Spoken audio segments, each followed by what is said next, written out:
All right, welcome back. This is the Energy and Carbon Management Commission. It is Monday, November 13th. It's 1:15. We're back on the record. We will now take up docket 2302-00038. It is an oil and gas development plan.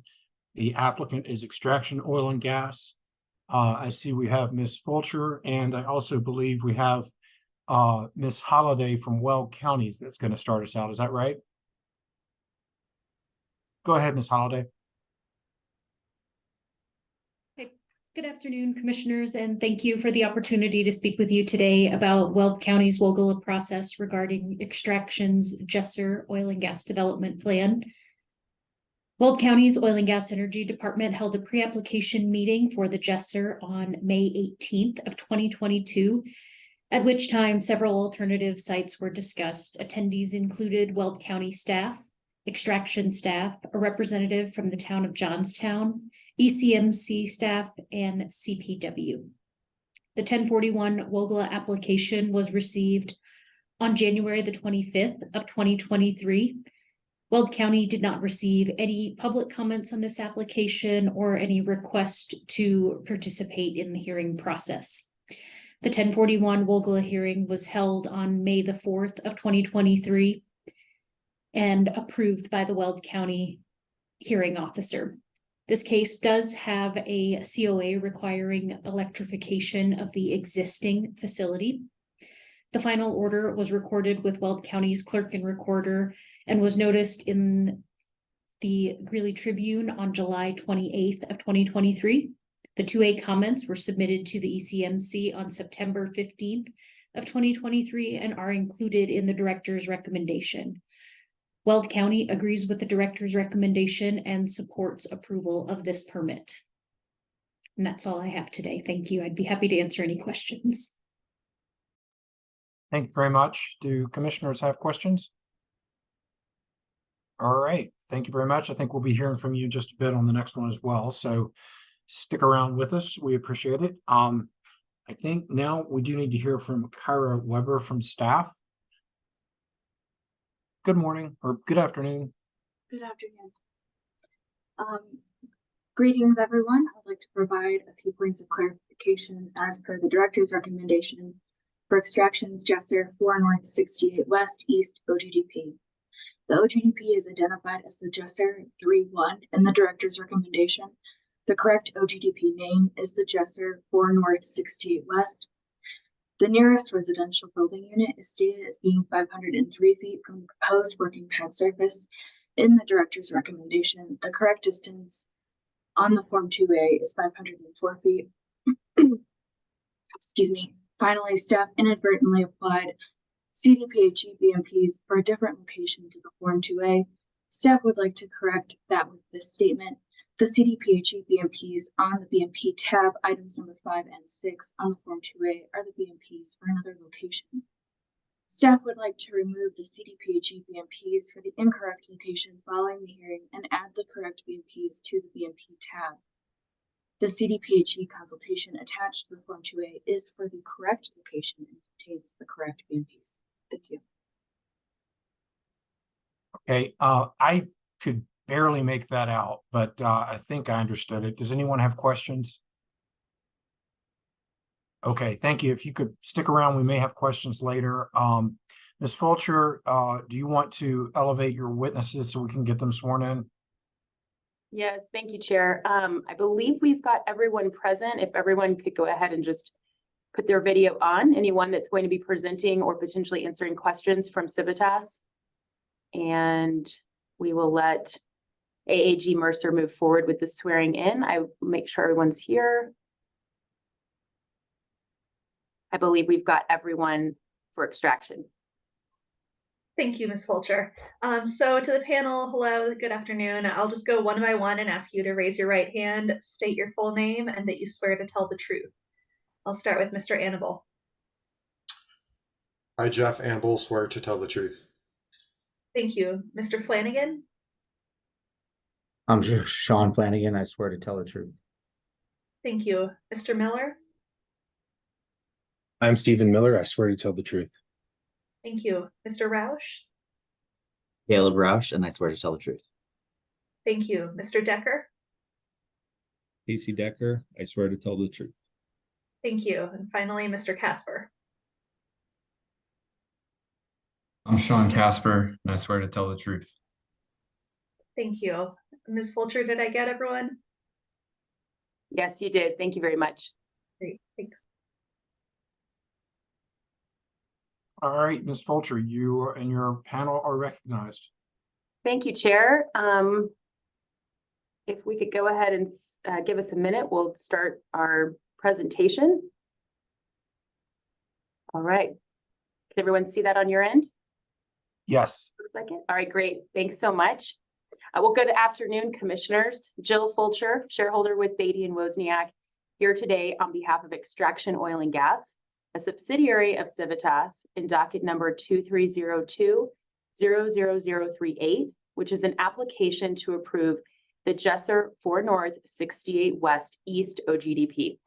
I will provide you with a brief overview of this OGDP, and then I will hand it over to our witnesses for a short presentation. We've got several subject matter experts here as well to answer any questions you may have following the end of our discussion today. The Jesser OGDP totals approximately 715 acres. This includes 698 acres for a drilling and spacing unit comprised of portions of sections 1, 2, and 3 in Township 4 North, Range 68 West. There's also one oil and gas location within this OGDP, and that oil and gas location is existing. It's within the northwest quarter of the southwest quarter of Section 3 in Township 4 North, 68 West. And this is the Jesser 3-I pad. Again, this is an existing oil and gas location. There are currently 16 wells in this location, and the Jesser OGDP requests approval for the pad to be amended to allow 3 additional wells for a total of 19 wells on the pad. The pad is within Weld County, as we heard from Ms. Holliday, and thank you so much to her for her comments. And as you heard, Weld County has approved the siting of this location, and then there is one proximate local government being the town of Johnstown. Extraction's presentation today, along with the evidence in the record, demonstrates that the Jesser OGDP allows for mineral development in a manner that avoids, minimizes, and mitigates impacts to the public, environment, and wildlife. A few significant highlights to note, which you will hear again as part of the presentation today. Utilizing the existing oil and gas location for additional drilling minimizes impacts from additional surface disturbance consistent with Rule 603D and E. The Jesser 3-I location avoids all high priority habitat, disproportionately impacted communities, schools, child care centers, floodplains, public water systems, and wetlands or riparian corridors. The only alternative location analysis criteria that is triggered by the Jesser 3-I location is that the pad is located within 2,000 feet from residential building units. In particular, there are 7 residential building units within 2,000 feet of this existing location. All of those owners have signed informed consent to these operations for the Jesser OGDP, and that's been included with the Form 2A materials. Finally, the Jesser OGDP includes BMPs and mitigation measures to minimize and mitigate impacts to the public, environment, and wildlife. You'll hear about those today a few times. Those include using a Tier 4 drilling engine or the equivalent Tier 2 drilling engine with natural gas power and battery assist, Group 3 drilling fluids to minimize odors and emissions, 32-foot sound walls to minimize noise impacts to the public, and upgrading production equipment that's currently existing at the Jesser 3-I pad, including connecting to highline electric power for the production equipment. And again, you'll hear about that. The Jesser OGDP complies with all substantive and procedural requirements of your rules. Again, no petitions were filed, no comments were received, and the director has reviewed all elements of the Jesser OGDP and has recommended approval consistent with Rule 306B1, finding that the Jesser OGDP meets with all requirements of your rules, and in the director's judgment, protects and minimizes adverse impacts to public health, safety, welfare, the environment, and wildlife resources. We do want to note as a housekeeping measure that subsequent to our uploading the presentation for today's hearing, we did receive 2 commissioner questions prior to this hearing. So the PowerPoint you'll see today does include 2 additional slides not in your portfolio. They're not substantive. They're just there to remind us to answer your questions. And there is one map that's going to be used as a demonstrative of the existing wells in the area that's going to help answer one of those questions as well. That map comes from your website. And if the commission prefers, we can upload that following today's proceedings, but wanted to call that to your attention. As you will see that it's a little bit different than the PowerPoint you might have before you, but again, not substantive. We want to make sure that we're answering your questions though. So you'll be hearing those questions answered as part of the presentation as well. So with that, I will hand the mic over to Mr. Annable. Thank you, Jill. Good morning, commissioners, and thank you for taking the time to hear our Jesser 4 North 68 West East OGDP. My name is Jeff Annable, Manager, Well and Location Permitting for Civitas Resources, parent company of Extraction Oil and Gas. Before you is an overview of topics that we intend to cover during our presentation. First, we'll give a brief overview of the OGDP. Then we'll cover our alternative location analysis, community outreach, best management practices, and last, we will summarize our presentation and request approval. Next slide. I will be the sole presenter today, but here's a list of subject matter experts that are available for questions after the presentation. Next slide. Now I will briefly give an overview of Extraction Oil and Gas Incorporated. Extraction is a wholly owned subsidiary of Civitas Resources, Inc. Civitas and its subsidiaries have had multiple OGDPs reviewed and approved by this commission. Extraction maintains all operating requirements and will be the operator of the Jesser 3-I pad, the only location proposed in this OGDP. Next slide. Now I'd like to cover some of the procedural background of the OGDP and provide some general information. Next slide. Before you is a list of procedural milestones. The Jesser 4 North 68 West East OGDP was filed on January 31st of 2023 and was deemed complete on October 18th. During technical review, operator consulted with CDPHE and the comment and petition period closed with no comments or petitions filed. On October 19th, the director provided the recommendation of approval. Next slide. Now I'd like to provide some general facts regarding our proposed OGDP. The Jesser 4 North 68 West East OGDP encompasses 715 acres, which includes the pad disturbance and a 698 acre spacing unit. This acreage will be developed by expanding the existing Jesser 3-I pad to add 3 wells. There are 7 RBUs within 2,000 feet of the existing and proposed working pad surface. The closest RBU is 504 feet from the nearest edge of working pad surface, but Extraction oriented the proposed expansion to provide greater distance from the pre-production operations to RBUs, with the nearest proposed well being 956 feet from RBU, and the nearest piece of proposed equipment at 650 feet approximately. Operator consulted with all the RBU owners and tenants within 2,000 feet and was able to secure informed consents. The expanded location does not fall within or immediately adjacent to any disproportionately impacted communities, high priority habitats, water resources, and did not receive any public comments from the public during the local and state permitting process. Next slide. Now I'd like to briefly cover the relevant local government process. Next slide. First, I would like to thank Director Maxey and the staff at Weld County for their thorough and efficient review. We kicked off the 1041 WOGLA process with our pre-application consultation, during which ECMC staff and proximate local governments were in attendance. There was no major concerns with the proposed development. Next, the hearing for this expanded location was held on May 4th, where no applications of intervention were filed, and the hearing officer granted approval. Next slide. Now I'd like to cover our alternative location analysis. Next slide. Before you is an overview of the development area, the proposed location, and the 6 alternative locations that were deemed technically feasible. Extraction investigated the expansion of other pads adjacent to the development area, which includes alternative locations 1 and 5.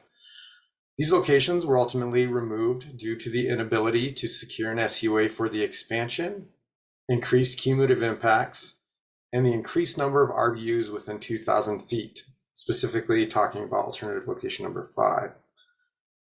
In addition to the expansions, extraction investigated building new locations that are labeled alternative locations 2, 3, 4, and 6. Alternative locations 2, 4, and 6 resulted in fewer RBUs within 2,000 feet, but they have an increase in cumulative impacts due to the need to build a new pad along with a complete set of facilities, lay additional midstream infrastructure, and in the case of alternative location number 2, an additional location would be required due to the inability to develop the entire mineral development area. In addition to the increased cumulative impacts, alternative location number 4 is located adjacent to water features, and alternative location number 6 is located adjacent to proposed subdivisions and commercial building units. In summary, none of the alternative locations provided the same reduction in potential impacts without requiring multiple locations, additional wells, new midstream infrastructure, or a full set of facilities. The Jesser 3-I pad and included BMPs that will be discussed provided the best reduction in cumulative impacts while protecting public health, safety, welfare, the environment, and wildlife resources. Next slide. Next, I would like to cover the community outreach conducted for this proposed OGDP. Next slide. Our community outreach for this location included consulting with all RBUs and tenants within 2,000 feet of the proposed working pad surface prior to the beginning of the local or state permitting process. As a result of these consultations, extraction was able to secure informed consents from these RBUs and tenants. During the local and state permitting process, affected property owners and tenants within 2,000 feet of the disturbance area were sent notices, none of which resulted in consultation requests, public comments, or applications for intervention. Additionally, extraction worked with Weld County, the town of Johnstown, and the town of Berthoud on an acceptable haul route. Next slide. Next, I would like to cover the anticipated phases of development. Next slide. If approved, extraction anticipates beginning construction in June of 2024, followed by drilling and completions through November and flowback and production in December. After flowback has completed, extraction will begin interim reclamation operations no later than March of 2025. Next slide. Now I'd like to cover our proposed cumulative impact mitigation and best management practices. Next slide. Our first step in cumulative impact mitigation is siting. The expanded Jesser 3-I location is greater than 4 miles from a DIC and 1 mile from the nearest high priority habitat. Since this is an expanded pad, we will be able to utilize existing facilities and infrastructure to reduce cumulative impacts. Next slide.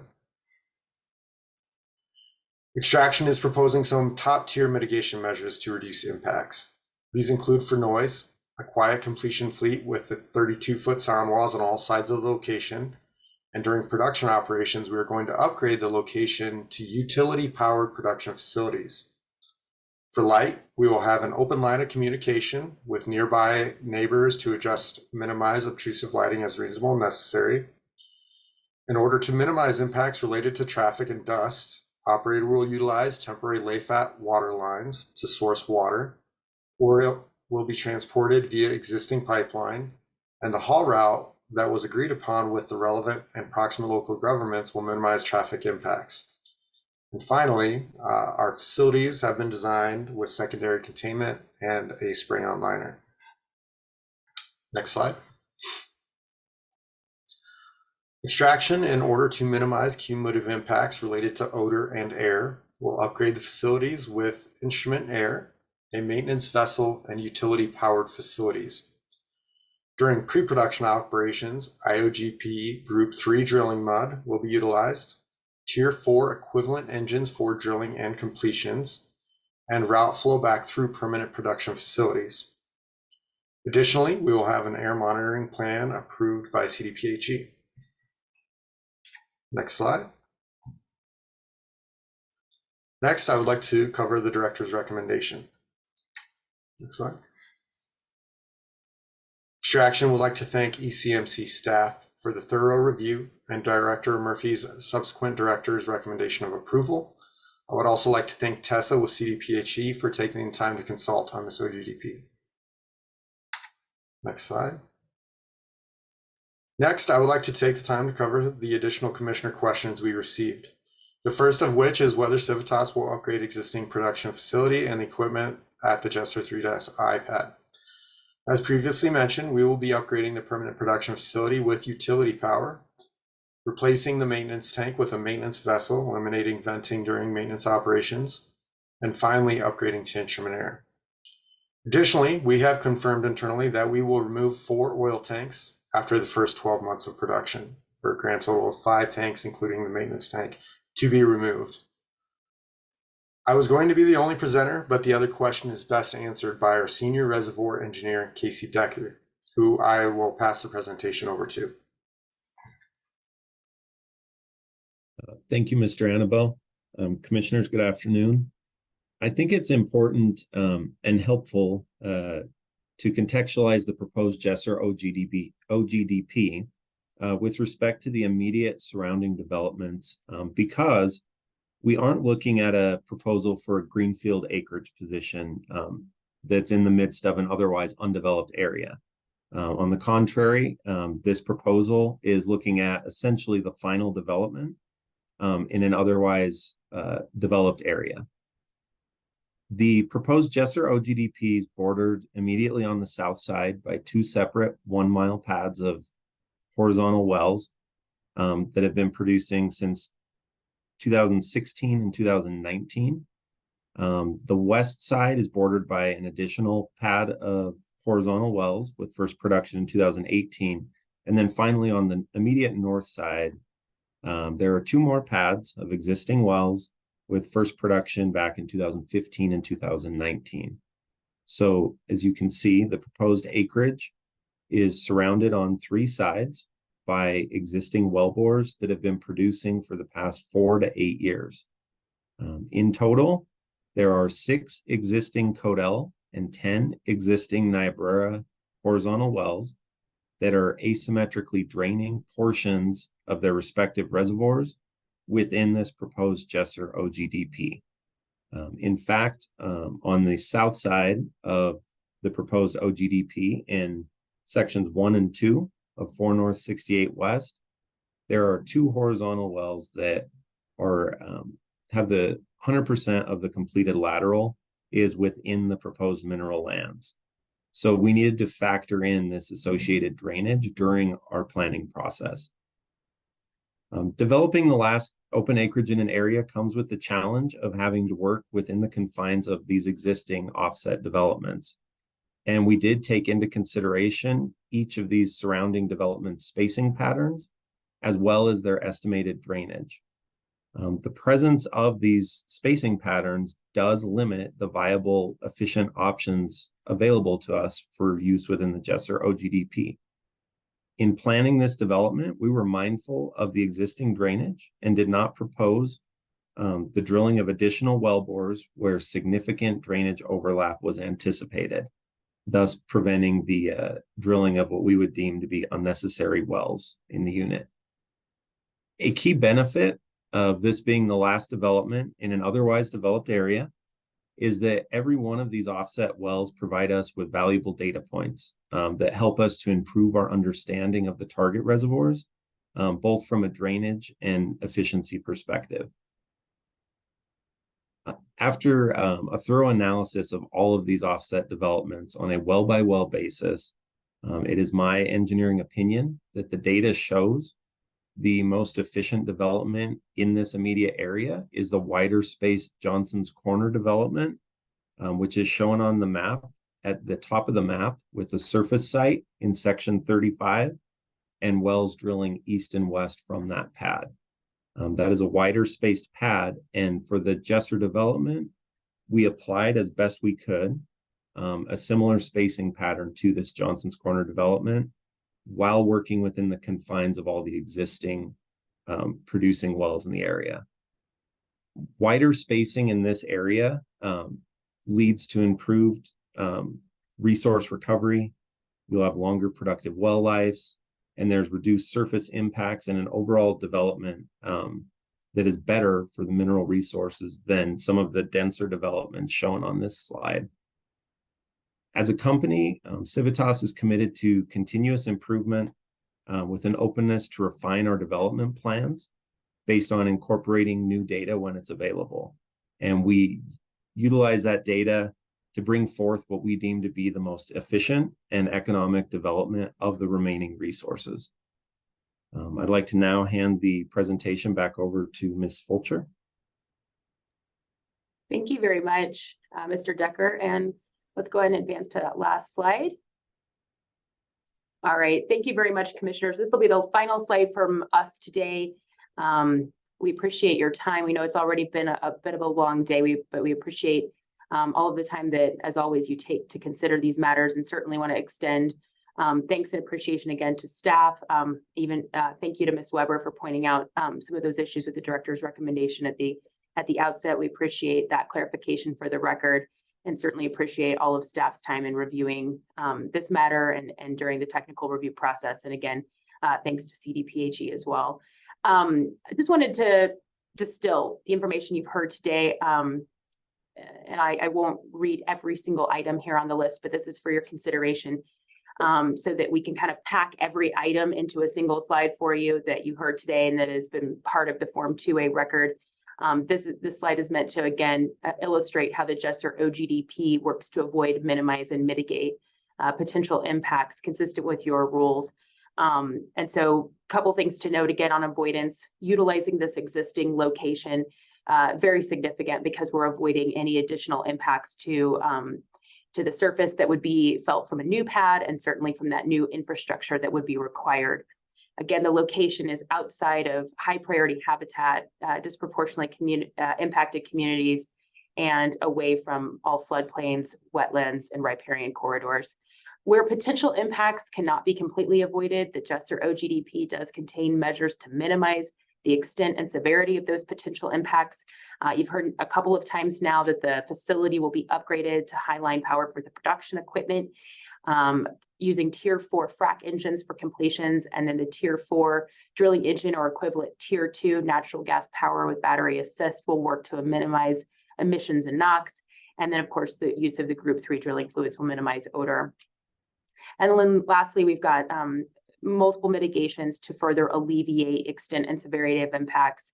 Again, you've heard of those today. One of those as well that bears repeating and highlighting is that all of the new wells have been located as far as possible from those residential building unit owners.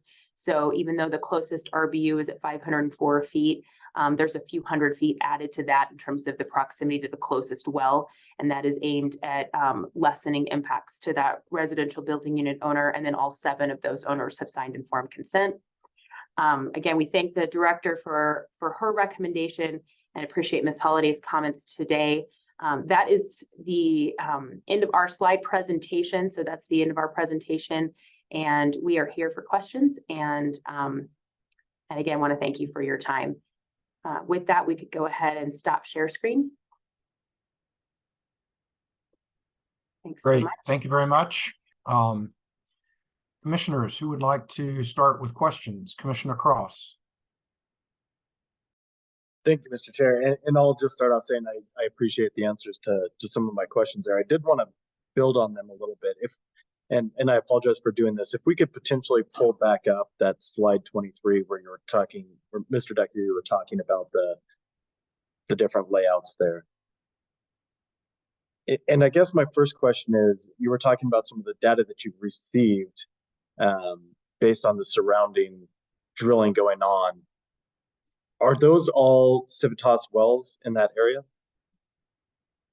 Or Civitas related company? Thank you, Commissioner Cross. So the Johnson's Corner developments at the north side of that map, those are a Civitas subsidiary, as well as the development in 4 North 68 West Section 3 and the south half of Section 1, and 5 North 68 West, the south half of Section 36. The development in the south of section 2, I believe that is a now Chevron. I believe that was a PDC development. And then the 1.5 mile development in the south of 34 and 35 is, I believe, Petro operating development. Okay, thank you. And just, I feel like this is probably clarification for everyone. The drilling that you're proposing here is in the top half or the north half of sections 1 and 2 and part of 3, correct? Not the green lines that are showing on this. Correct. Okay. And so I wanted to just ask a couple follow-up questions, kind of go into that potential ways, because there was some questions from the engineering group on it.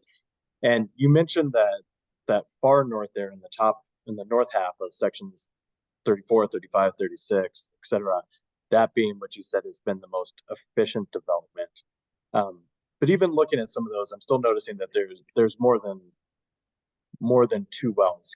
Can you identify, and I know you mentioned that there was 6 Codell and 10 Niobrara.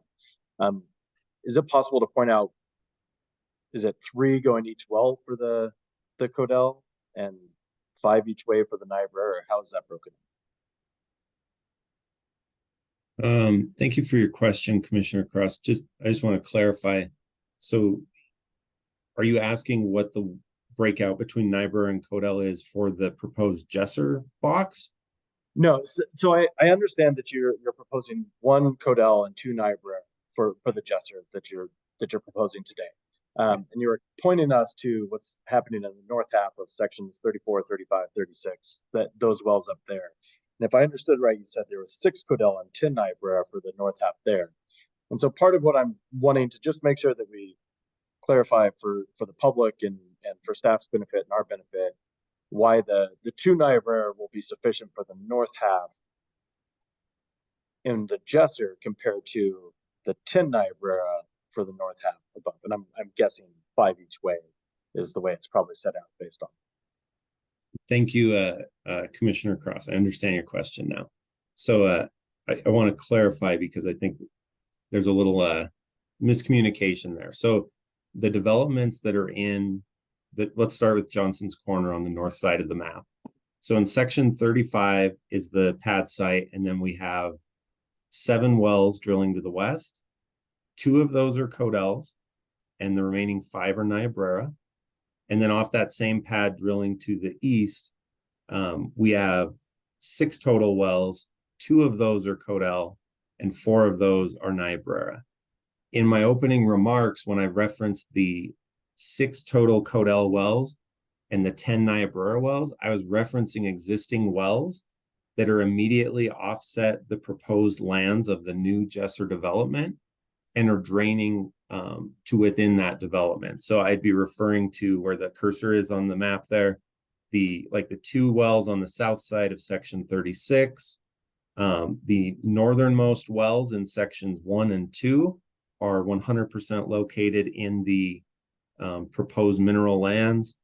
And then the very end of the toes of the wells in section 3 there, where the cursor's moving up and down, that's where I was getting to the 10 Niobraras and 6 total Codell wells that are draining small portions of the proposed mineral lands. Okay. This is very helpful. Thank you. And it's also helpful, I think, seeing this on a map, because I was trying to look at the frac distances you're getting with the drainage in your engineering testimony, and it wasn't quite adding up to the north half. So I think seeing that there's already some draining from the northern, what's existing in the northern parts of sections 1 and 2, that's helpful to understanding that. And given that engineering staff at ECMC did express some concerns with the drainage, do you know if any of those drainage concerns were made known to the mineral owners in this area? I'm not aware of any concerns from staff that were made known to mineral owners in the area. Commissioner Cross, if I may, this information is public to any party, including the mineral owner. This information, including the drainage calculations that were included in the written materials, have been public now for months, and we've not received any concerns from the mineral owners. And then certainly we have working interest owners that have been notified of this proceeding many times over as part of your rules, including, I think it's PDC and now Chevron in section 2, and they've also not come forward with any objections to the proposed additional development here in Jesser. And that's perfect. And that's exactly what I wanted to just make sure that we're all on the same board for, is there's no real concerns that have been made known, whether it's by mineral owners, by working interest owners, that this is not going to be sufficient with what's draining. So that's very helpful. I appreciate it. And then I just want to quickly touch on the other question that I had. And that's with the facility design. And part of the reason I wanted to touch on this is I know what Civitas and the Civitas companies have done in the recent times has been really good about updating some of the facilities, even if you're not going in and doing new wells in some of those facilities. And so I understood in some of that presentation, you were talking about the electrification, going to the maintenance vessel and removing some tanks. But I wanted to highlight a couple things that I was curious about. It seemed like there was a lot of separators. And I know in some of the newer facility designs, Civitas has been utilizing less separators. And so I was curious if there was any plans to upgrade the facilities with respect to the separators, so you only have a few separators instead of almost a separator per well, as what it looks like it's being proposed. Thank you, Commissioner Cross, for your question. So our general, as far as the projects I've permitted through Civitas, we generally have a 1 separator per well facility design. So it's not our intention at this time to remove any separators and maintain that 1 separator per well design at this time.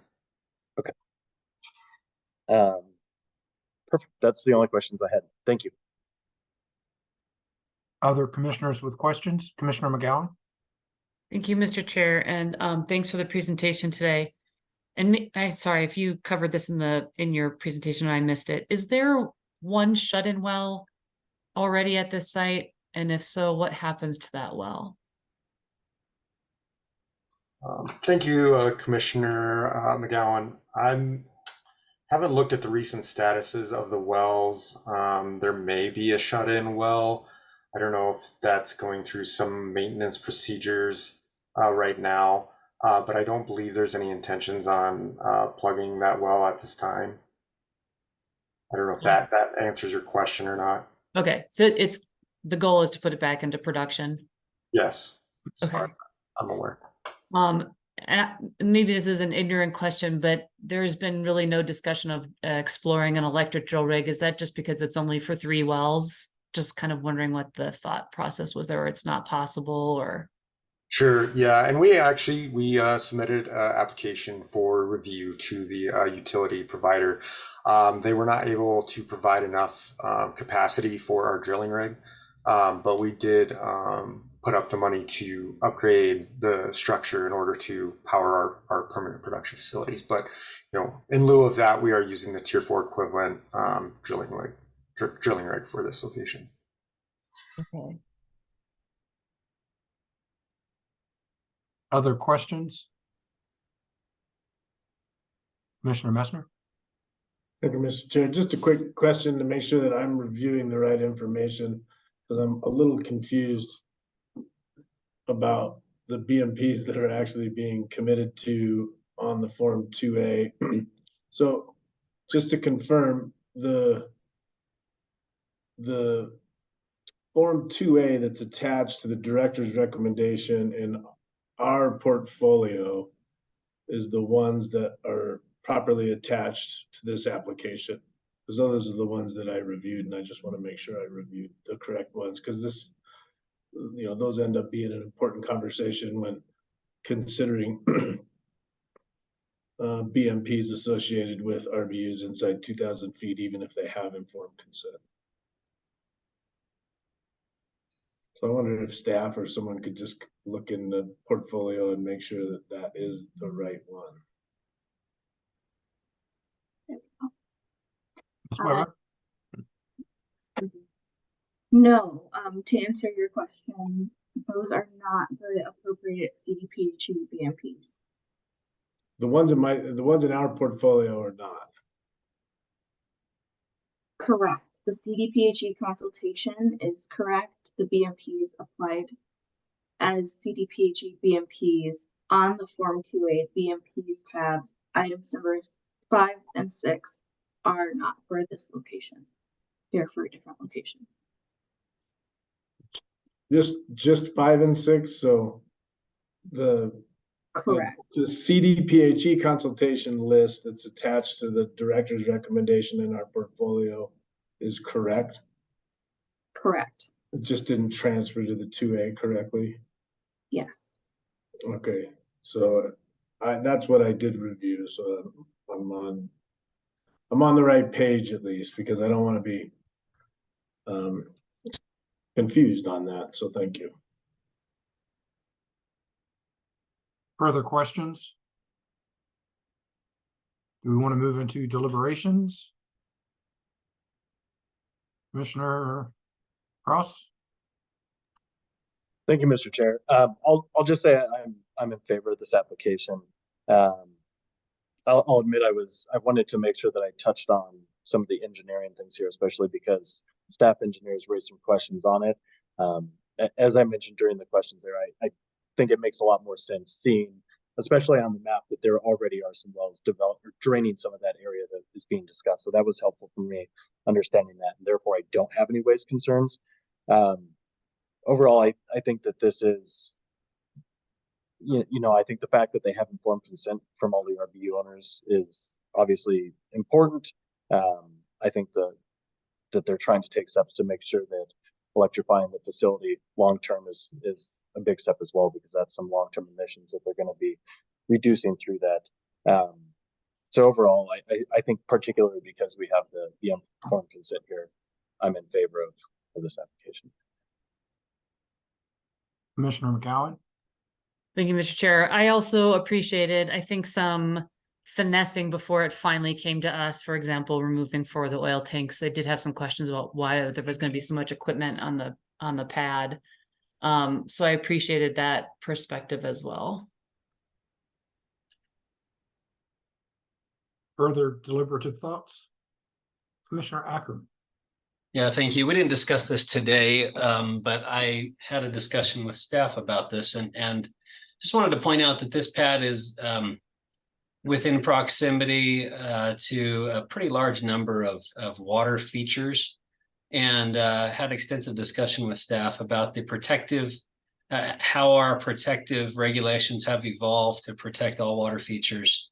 But wanted to say that I recognize that and appreciate the great work done by staff and this operator to ensure that protective structures will be in place to protect the proximate water features. Good point. Does anyone want to make a motion? Oh, I think we've lost Commissioner Cross. Oh, there he is. Sorry. Oh, now he's... I would move for approval of this application, making sure that we do get the 2A cleaned up so it does include the proper BMPs and not the PDC related BMPs from another application. Very good. We have a motion. We have a second. We have a motion. We have 2 seconds. Any further discussion? All those in favor of the motion indicate by saying aye. Aye. Aye. Any opposed? Motion carries. All right, very good. Thank you, Ms. Fulcher, and thank you, staff, for the good work here. Let's take about 5 minutes to get the last OGDP set up. Let's return at 2:06. All right, we are down to our last OGDP of the day, 2302-00037, a Bayswater Exploration and Production Company Oil and Gas Development Plan. I believe we're going to hear from Ms. Holliday to begin. Yes. Go ahead. Okay, thank you again, Kelly Holliday with Weld County's Oil and Gas Energy Department. Thank you for the opportunity to speak today regarding our WOGLA process and Bayswater's Opal Coal Bank Oil and Gas Development Plan. Weld County's Oil and Gas Energy Department hosted a pre-application meeting for the Opal Coal Bank on June 8th of 2022, at which several alternative sites were discussed. Attendees included the Weld County staff, Bayswater staff, and the ECMC. The 1041 WOGLA application was received on January the 5th of 2023. Weld County did not receive any public comments on this application, nor did we receive any request to participate in the hearing. The 1041 WOGLA hearing was held on March 30th of 2023, at which time OJED staff recommended a continuance to May the 4th of 2023 to allow Bayswater adequate time to complete a number of outstanding items regarding access. On May the 4th of 2023, the hearing officer heard testimony and ultimately approved the application. The final order was recorded with the Weld County Clerk and Recorder and noticed in the Greeley Tribune on July 26th of 2023. The 2A comments were submitted to the ECMC on October the 6th of 2023 are included in the director's recommendation. Weld County agrees with the director's recommendation as in support of approval of this permit. And that's all I have today. I'd be happy to answer any questions. Any questions, commissioners? All right, thank you very much. Again, we always appreciate the perspective of the relevant local government, in this case, Weld County. Appreciate you guys being available to provide perspective to us on your determination. Sure. Thank you. Ms. Ryan, you are recognized. Do we want to start by visualizing your witnesses and getting everybody sworn in? Yes, please. That'd be great. And everyone's all here. So just please turn your cameras on for AAG Mercer. Thank you, Ms. Ryan, and good afternoon to the panel. I'll go one by one in the order you appear on my screen, and I'll just ask you to raise your right hand, state your name, and that you swear to tell the truth. I'll start with Ms. Walsh. Lauren Walsh, I swear to tell the truth. Thank you. Mr. Kaminke? Swear to tell the truth. Thank you. Mr. Overman? Jeff Overman, I swear to tell the truth. Thank you. Ms. Feldman? Ann Feldman, I swear to tell the truth. Thank you. Mr. Hammond? Oh, you're on mute. Tyler Hammond, I swear to tell the truth. Thank you. Mr. Carney? Robert Carney, I swear to tell the truth. Thank you. Mr. Struna? Steve Struna, I swear to tell the truth. Thank you very much. I believe that is everyone, unless I missed someone, Ms. Ryan. That's everyone. Thank you. Okay, well, you are recognized for your presentation. Oh, sorry, I just had a note in the chat. Well, good afternoon, commissioners, staff, and members of the public. My name is Julia Ryan, and I'm a shareholder with Brownstein Hyatt Farber Schreck, appearing before you today on behalf of Bayswater Exploration and Production, LLC. Bayswater is here today to present its Opal Coal Bank OGDP in docket number 230200037. We'd like to thank staff for their work on this application, including the director's recommendation for approval, and CDPHE and CPW for consulting with us. We also appreciate the support of the relevant local government, Weld County, and Kelly Holliday, who you just heard from. As you heard, Weld County supports this project. Otherwise, as far as procedural matters go, this OGDP received no public comments and there were no protests. Bayswater is excited to share its Opal Coal Bank application with you. This OGDP involves two 1,280-acre DSUs developed by just one location to drill up to 24 wells, with 12 wells going into each DSU. Bayswater's presentation will explain how this OGDP's rural location and many best management practices avoid, minimize, and mitigate adverse impacts.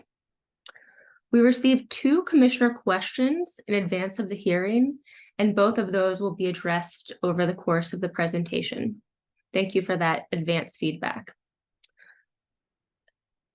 Well, I will now turn it over to Lauren Walsh. She is a landman and senior regulatory specialist, and she'll introduce the rest of the Bayswater team and lead the presentation. Thank you, Julia. So to get started, as she said, my name is Lauren Walsh. I am a landman and senior regulatory specialist here at Bayswater.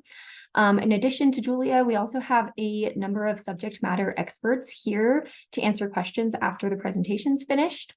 That includes Steve Struna, our president and CEO, Tyler Hammond, district landman, Robert Carney, our completions manager, Jeff Overman, drilling manager, Brian Kaminke, facilities and production manager, Brad Rogers, our EHS manager, and Ann Feldman, regulatory consultant.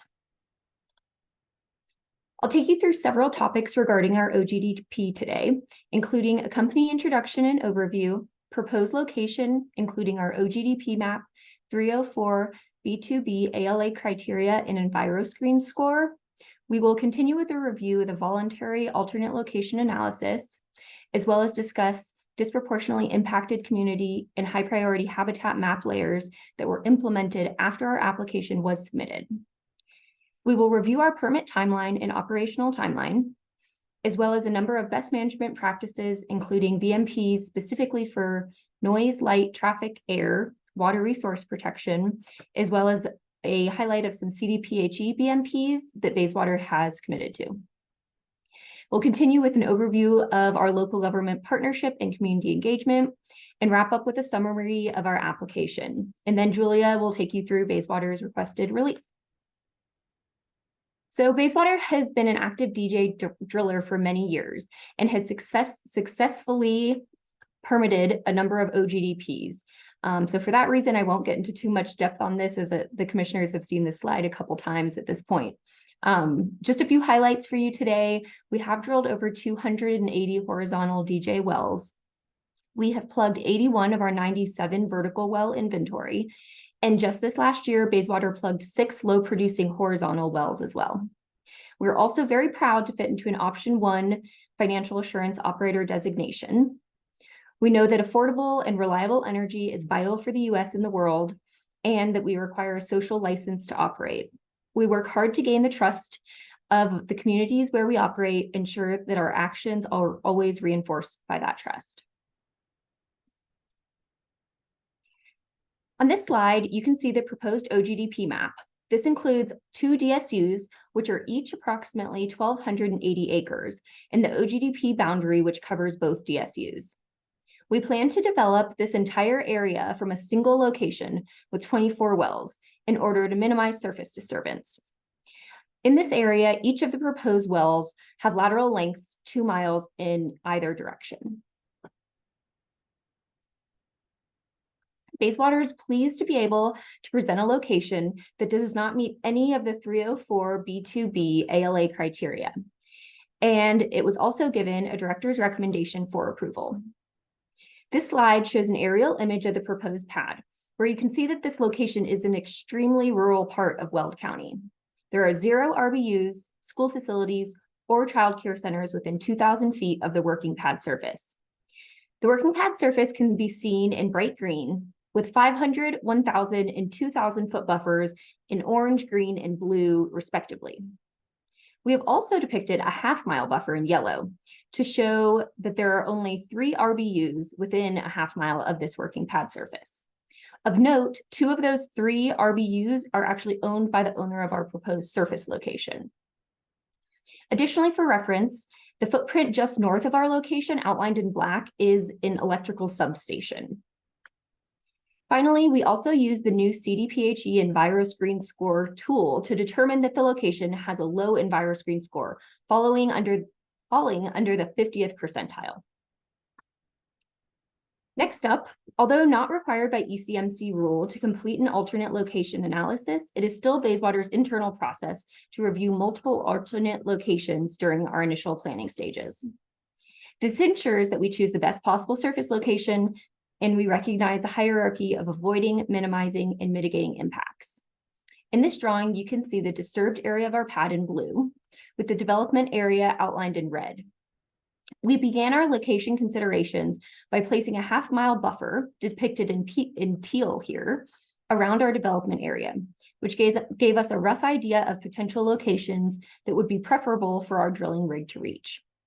We then reviewed the RBUs within this buffer area, depicted as red-colored dots, along with a green-colored 2,000-foot buffer surrounding each one. With the first priority being avoiding impact, we identified our proposed location as well as 3 alternate locations that you see numbered on this drawing.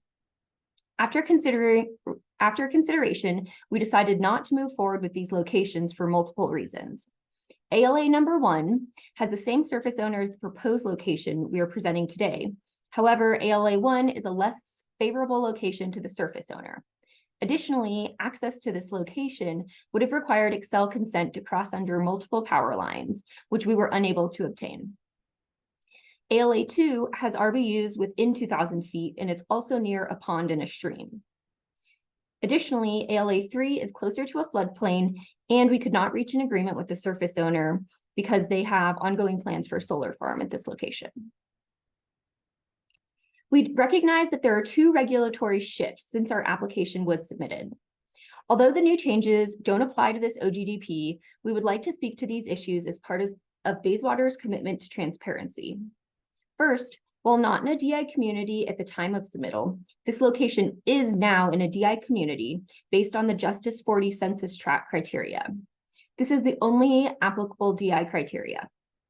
Bayswater's location decision process for this project would not have changed based on this designation because, as you can see in this image, there's no location for the minerals or even a portion of the minerals to be developed outside of the Justice 40 tract, which is shown in pink on this image.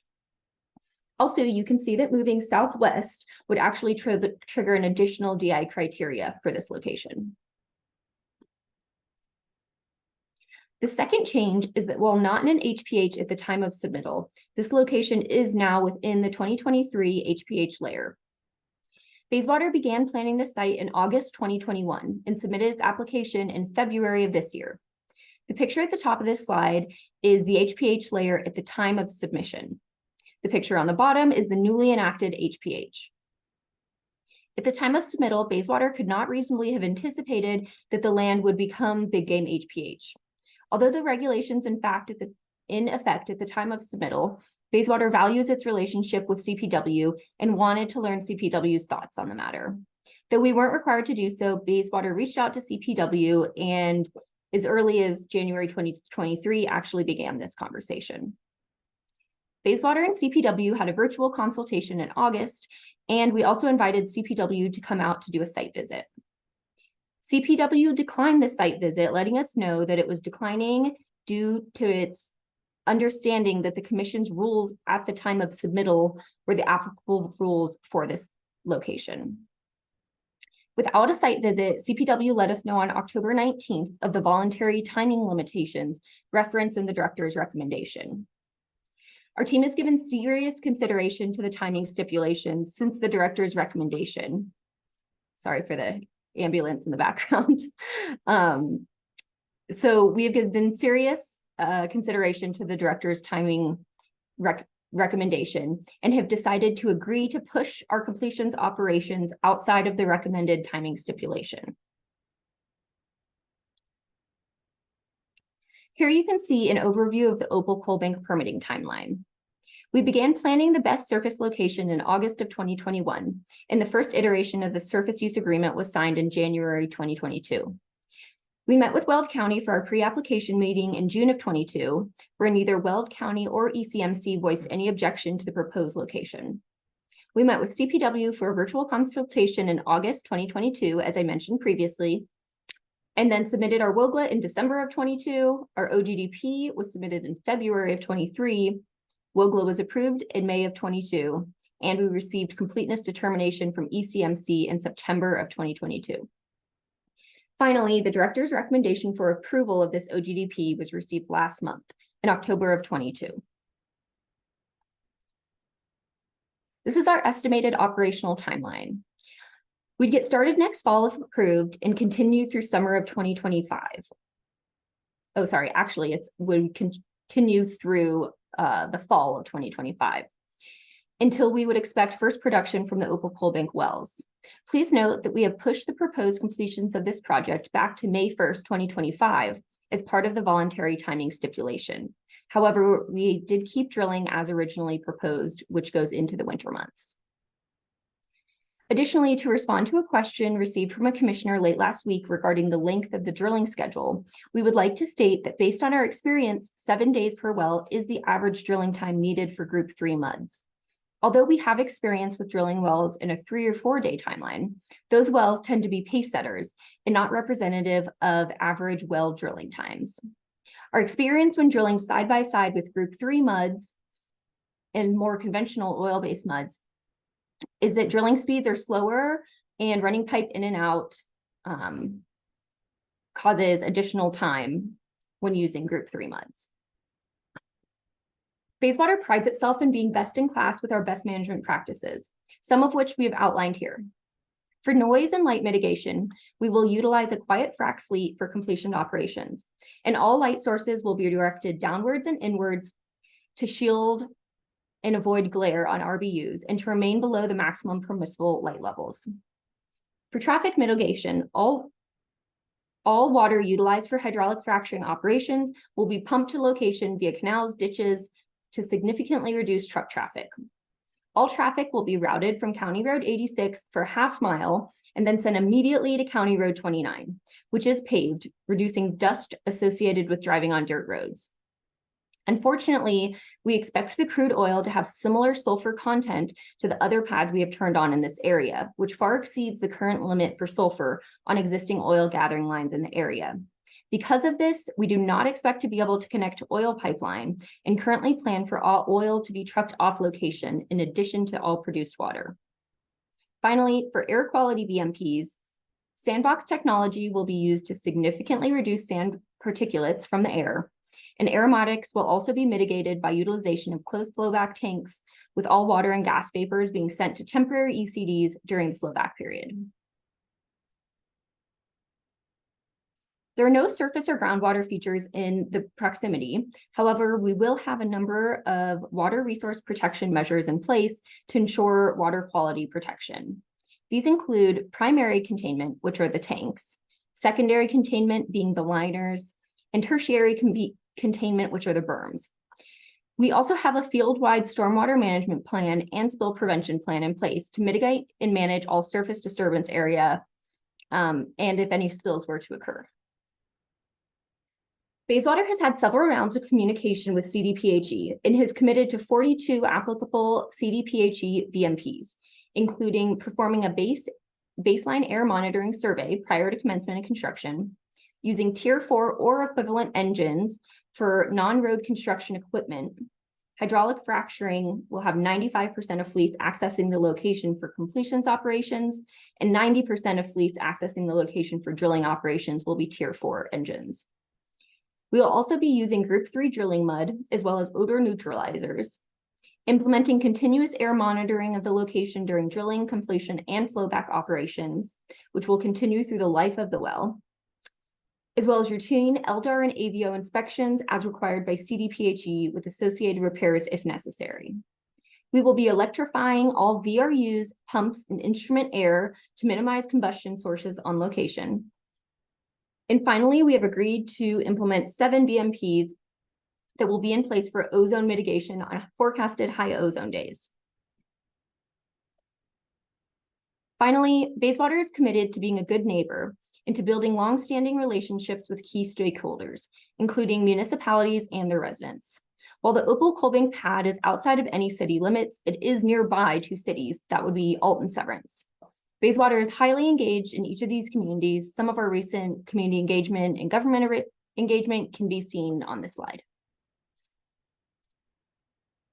In conclusion, Bayswater believes that this proposed OGDP is a strong application because there was no ALA criteria triggered from this location, most notably that there are no RBUs within 2,000 feet of the pad. The Opal Coal Bank OGDP pad received no comments during public comment period. Bayswater used first-class comprehensive BMPs, including Type 3 drilling mud, Tier 4 equivalent engines to be used for non-road construction equipment, hydraulic fracturing in the majority of fleets accessing the location for drilling and completions, that we will utilize a quiet frac fleet, and that we will electrify a portion of the production facility. Finally, because the director recommended this application for approval. Now I'll hand it back off to Julia to address our requested relief. Thank you. The foregoing presentation and other elements of the record demonstrate that this OGDP complies with the Oil and Gas Conservation Act, meets or exceeds the Commission's rules, and protects public health, safety, and the environment.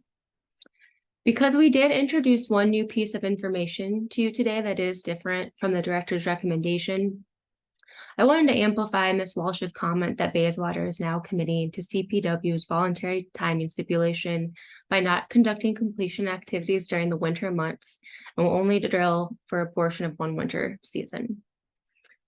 To conclude with our requested relief, Bayswater respectfully requests that the ECMC enter an order approving the requested relief in Bayswater's amended application, namely to approve the Opal Coal Bank Oil and Gas Development Plan, which includes approving the two 1,280 DSUs, one surface location for up to 20 wells.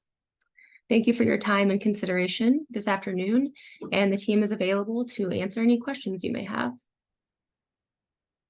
Great, thanks for the stop screen share.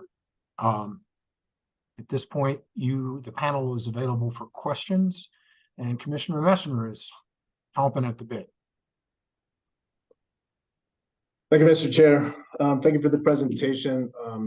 I wonder if we can look and see if Mr. Moret is available in the audience, because I've got some questions for CPW on this one. I believe that he is available. We'll need to raise him as a panelist.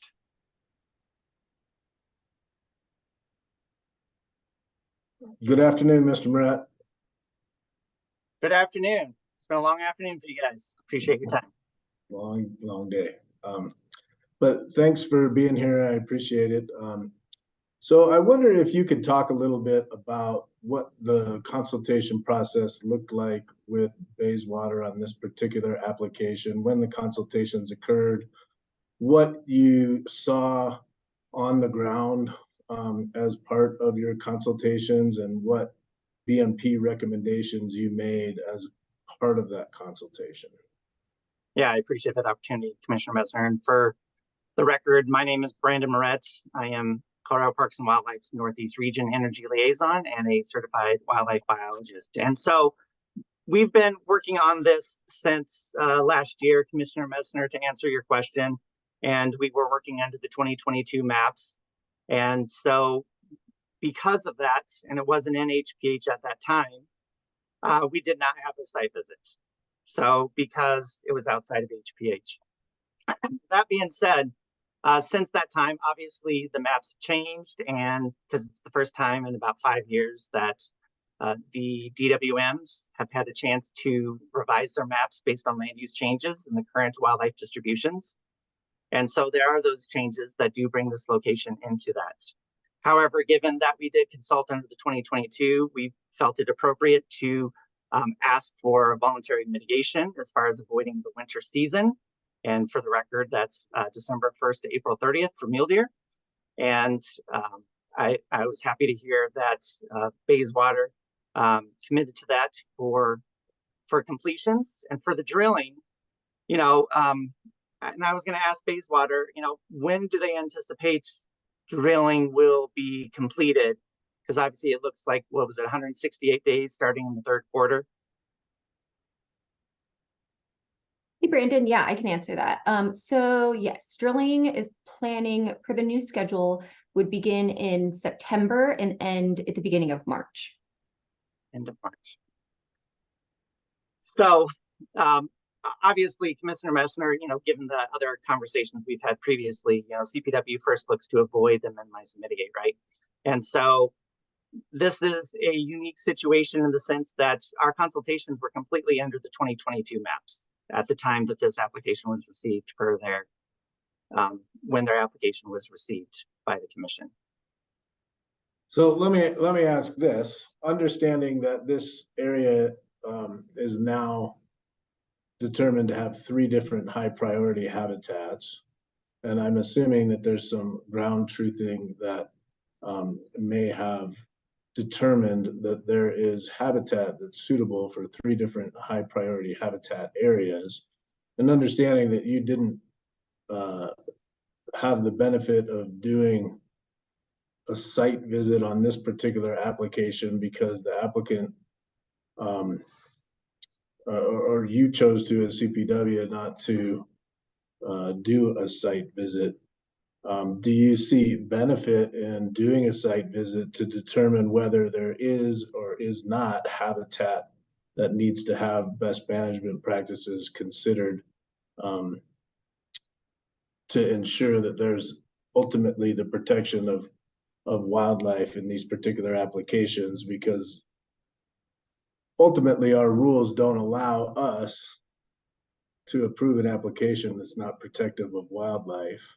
And understanding that you've got an application that's proposing oil to be trucked, water to be trucked, drilling inside of what is currently known as high priority habitats for both mule deer and pronghorn.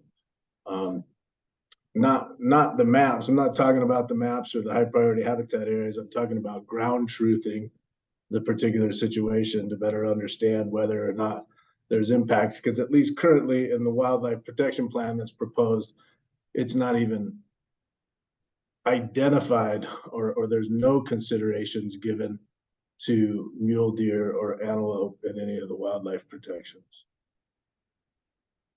Yes, and that's where it becomes a unique situation in the sense of this application was received before the map changes. But yeah, I felt at the time that no site visit was needed since we were just strictly focused on the 2022 maps, and any voluntary big game BMPs that Bayswater could offer would further benefit the species. And so in this case, and the reason I asked Bayswater as far as the timing, and thanks for that answer, Lauren, was, obviously our goal, if I had received this today, let's start there, Commissioner Messner. If I had received this today, I'd want a site visit. I'd want to talk about, avoidance, minimization, and mitigation measures. And, as far as including timing limitations, that didn't happen because it was under the 2022. And so when it comes to the winter timing season, our first goal is December 1st to April 30th. But as when I talked to big game biologists this afternoon, the later and later you get in the winter season, the more these big game animals don't have the nutrients in the forage to be able to make it through. And so if there's a March or an April, late snowstorm, that's could be a foot of snow or whatever in the Northeast region, that could be really impactful. And so that's my ask was going to be back to Bayswater, if they could push that up so that if they could say be done by February, so that February to April, would be more protective than when, hypothetically speaking, if there would be a snowstorm or even a late freeze like we had this past year in April. Okay, well, thank you, Mr. Moret. And I mean, I think at least what I'm taking is that, conceptually, there could be things that are done from a wildlife perspective that certainly would ensure protection of particular situations, but there hasn't been an opportunity currently to ground truth whether or not there is or is not habitat that may require additional wildlife protections, because there was no formal consultation or site visit done. Is that fair? That's correct. They offered me the opportunity and I declined since it was in the 2022 maps. Okay. Thank you. That's the only questions I have for you, Mr. Moret. I do, go ahead, Commissioner Ackerman, if you got questions for Mr. Moret. I do not. Please continue. So I've got a few additional questions for the applicant.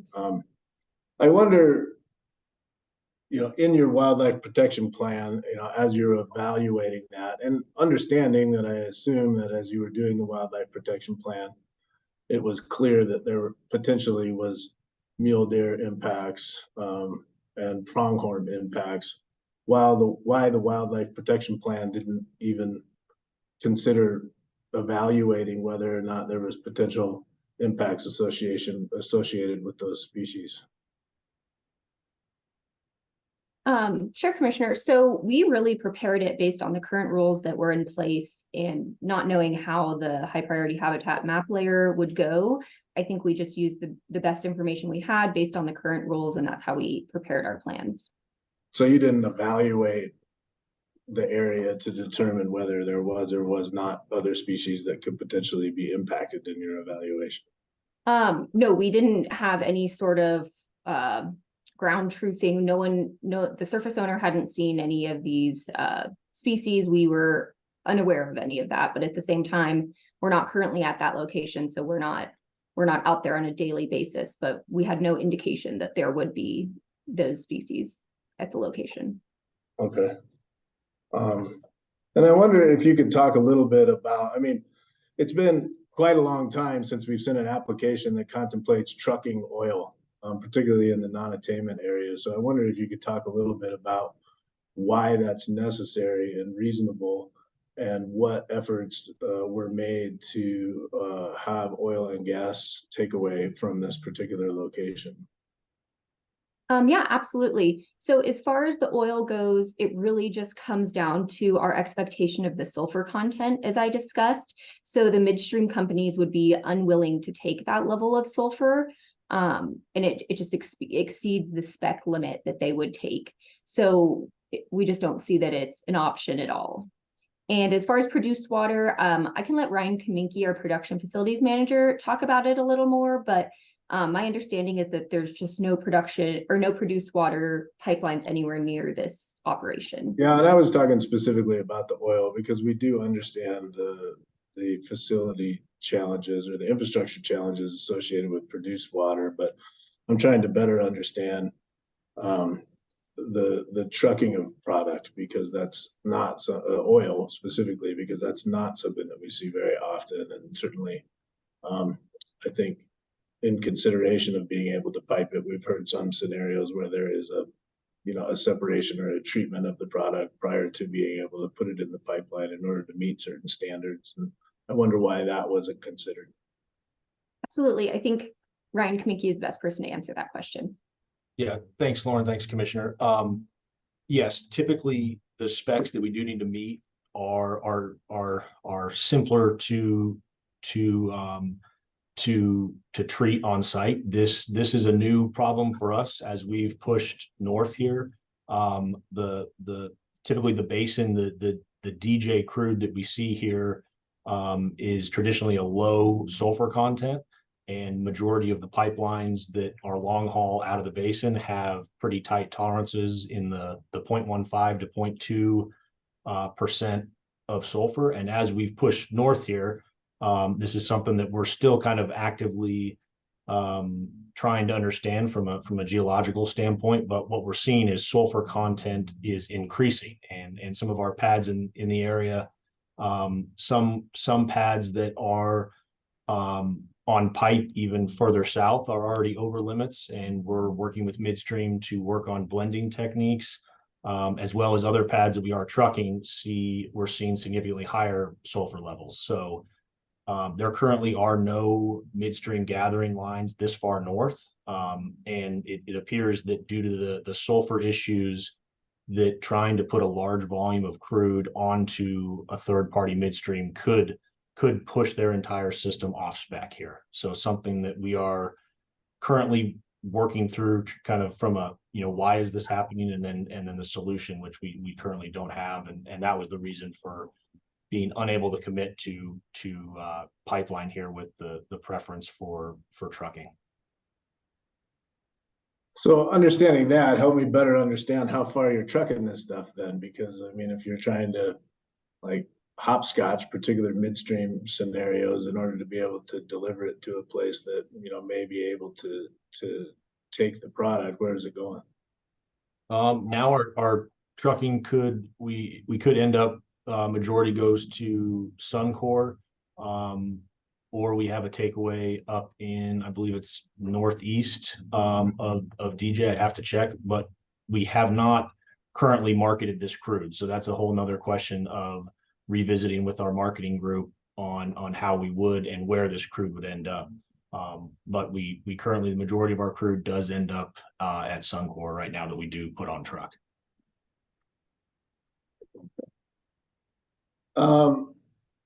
So one question, and this is a question of curiosity here, is so as I review these applications, you know, I look at the full packet and read all the different submittals that you provide.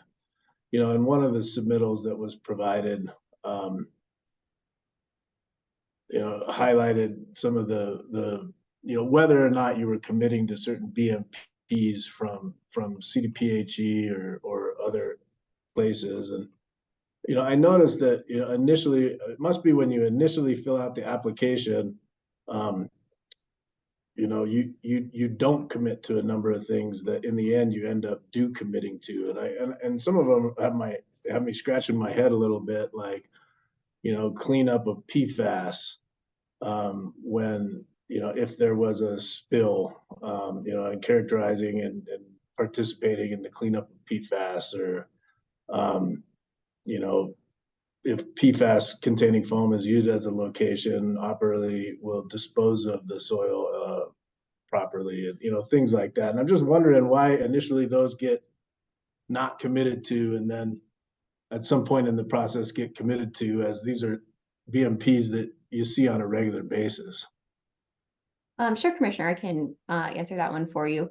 So I think it really comes down to just Bayswater's standard practice. BMPs in the past did not include those, and this is our fourth OGDP, I believe.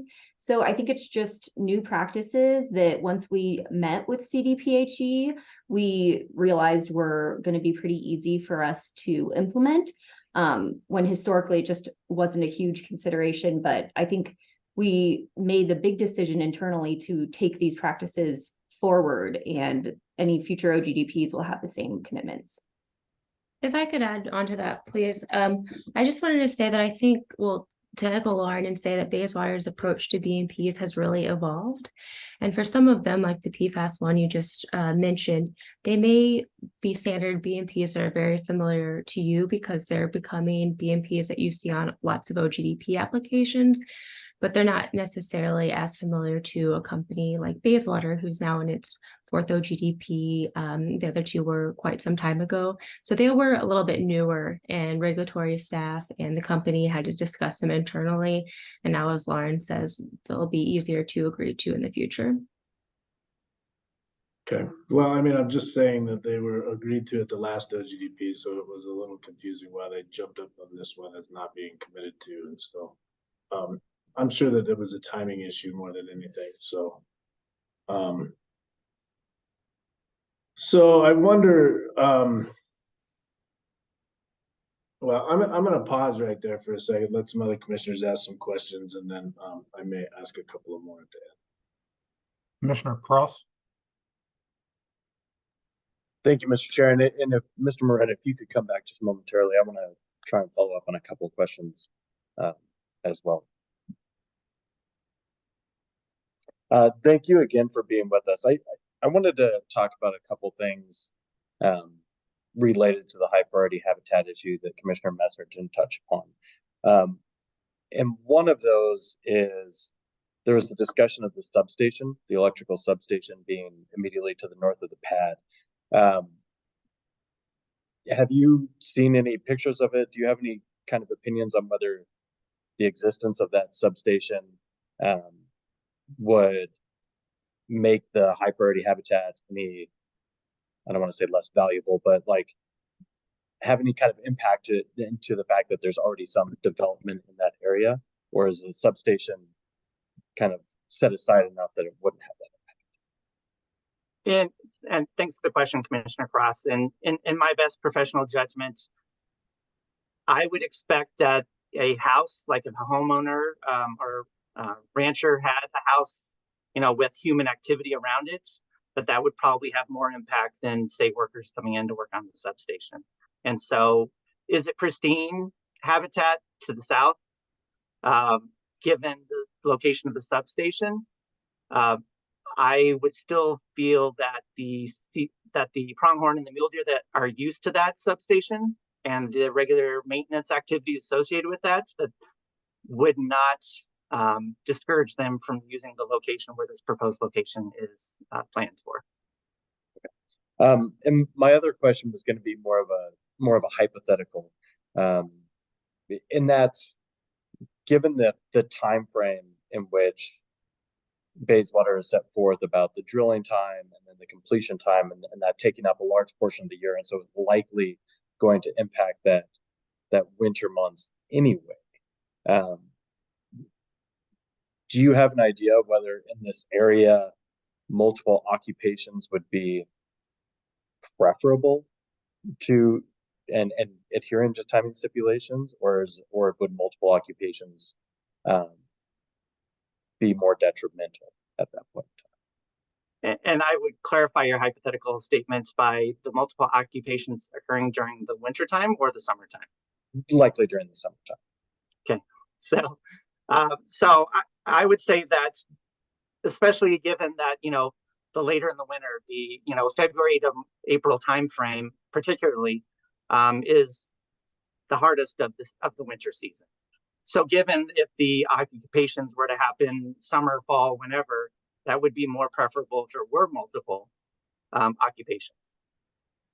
Okay, thank you for those clarifications. And I think turning to the operator, I want to follow up a little bit on the scheduling there, because I know in the initial application, as I was looking through the 2A, it talked about the drilling starting in September timeframe, and it looks like you're still starting in the September timeframe. But before you were talking about likely February being done with the drilling and moving on to completions. But now you're saying maybe through March for the drilling. Do you anticipate it being through March, or especially as Mr. Moret talked about, one of his concerns being kind of like that late March snowstorm sort of thing? Do you anticipate that you will be done drilling by February, or do you think it will last? Thanks for the question, Commissioner. So right now our schedule, and I know it doesn't specify on the table I gave you the specific day in the month, but the current schedule contemplates drilling starting on September 16th and ending on March 3rd. And so that would be 2024 into 2025. So really it would only be the beginning of March that is currently contemplated for drilling activities, the first couple days.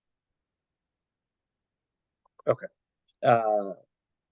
Thank you for that. And I'll let some others ask questions now. I just wanted to make sure I touched on those kind of follow-up points there. Other questions, Commissioner Ackerman? Thank you, Mr. Chair. And as is often the case, my fellow commissioners touched on many of the points that were of interest to me as well. And I appreciate the discussion that's taken place so far. Just following up on one of the lines that Commissioner Messner approached with regard to the trucking of oil. I got the distance of oil trucked, but if I missed it, I apologize. I didn't hear the amount and volume of oil recovery expected from these wells. Is it significant? Is it a byproduct with them being largely gas? And if so, can you estimate the number of truck trips we're talking about here and the frequency of those truck trips? I'm not sure if we have those numbers in front of us. Jeff, are you aware of that, or is that something we'd need to follow up on? You're talking oil production truck numbers, correct, Commissioner Ackerman? Yes, thanks for the clarification. I'm talking about the number of trucks, the frequency of trucks that would be needed to truck that oil from that location to the destination. Yeah, I don't have that in front of me either. That's something we can definitely, we have a forecast. We can calculate that out and provide that feedback. Can you anecdotally share expected volume of oil versus volume of gas? Again, any thoughts on whether these will be high oil producing wells or lower oil producing wells? These are definitely oil producers. We are, as we push north here, we are in a lower gas production, but we expect, yes, we will still need to truck oil here, similar to pads, pad production in the area. So, yeah, I can do some math here and follow up and send you some numbers on what we expect for volumes. Yeah, thanks for that clarification. And the reason I ask is because I expected them to be high oil producing, and that number of truck trips will likely be significantly impactful. And it would be nice to kind of compare that against alternative methods of transport. And so I think that's an important point to talk about. That's it for me, Mr. Chair. Thanks. Mr. Kamiki, can you give us a sense of how long it might take to develop that information as requested by Commissioner Ackerman? Yeah, a couple days. I can get you something here. Yeah, we've got it. I just got to kind of calculate it out and adjust for average truck volumes. So even hours if I had the time to sit down and crunch it out. So we can get you something quick.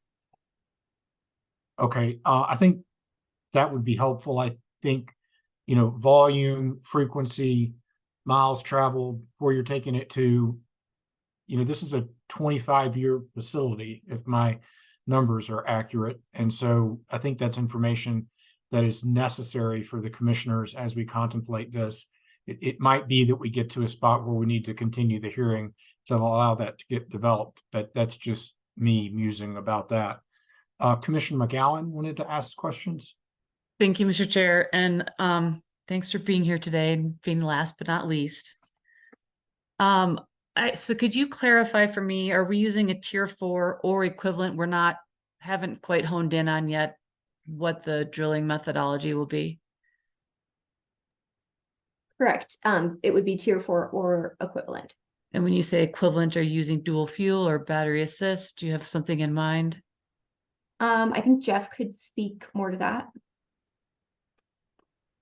I think that it's far enough out into the future that it's tough to commit to any right now on rig power, unfortunately. So it'll all depend. I mean, it aligns with what we want to do too. So we will continue to target the best rig, shooting for that tier 4, but also going off of availability. Okay, so I'm sure you have lives, so you've not had to sit through many of our deliberations, but we kind of have to pick one and decide then what your emissions profile is in your 2B as accurately as possible. So I need you to pick one. Are you using a tier 4 or are you using an equivalent, and what will it be? And let's put that in your 2B. I would say tier 2 diesels then. Okay, so tier 2 diesels are not equivalent to tier 4. So I don't think we should say we're trying to find something equivalent to tier 4. I just don't know if we'll be able to find a tier 4 or equivalent rig in September of 2024. I understand. So you'll have to tell us what you can commit to at this point in time, and that's what needs to go into your 2B. Tier 2 diesels. Instead of, okay.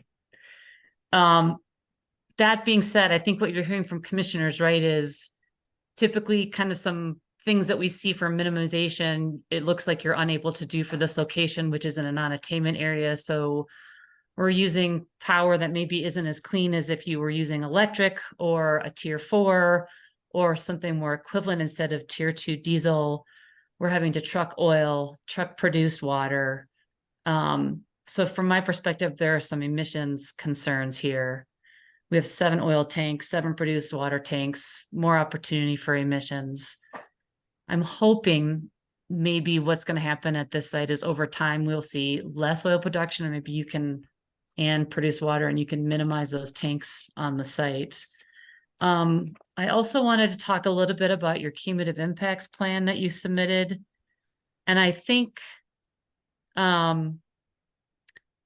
either you were cutting and pasting from another plan and didn't quite read through it all, or you were hoping to do some things that didn't come to fruition. So for example, on page 4 of your cumulative impacts plan, it says Bayswater will reduce offsite emission sources through the plugging and abandonment of nearby wells and remediation of well sites.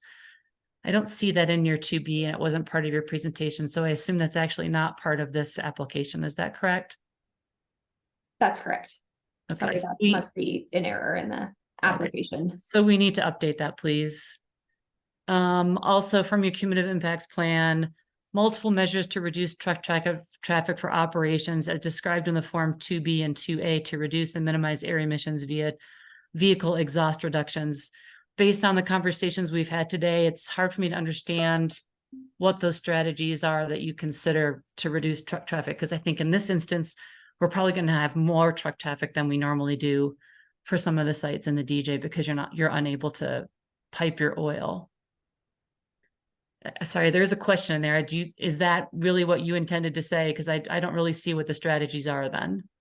Yes, I believe that is what we intended to say. So I guess going back to the CDPHE BMP list, where we're saying Tier 4 equivalent engines for non-road construction equipment, all of hydraulic fracturing, 95% of fleets accessing the location for completion operations, 90% of fleets accessing the location for drilling operations.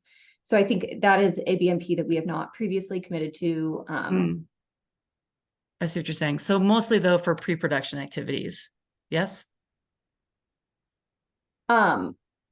Yes, and I would like to correct what Jeff Overman said earlier. We are firmly committing to Tier 4 equivalent engines for the drilling operations.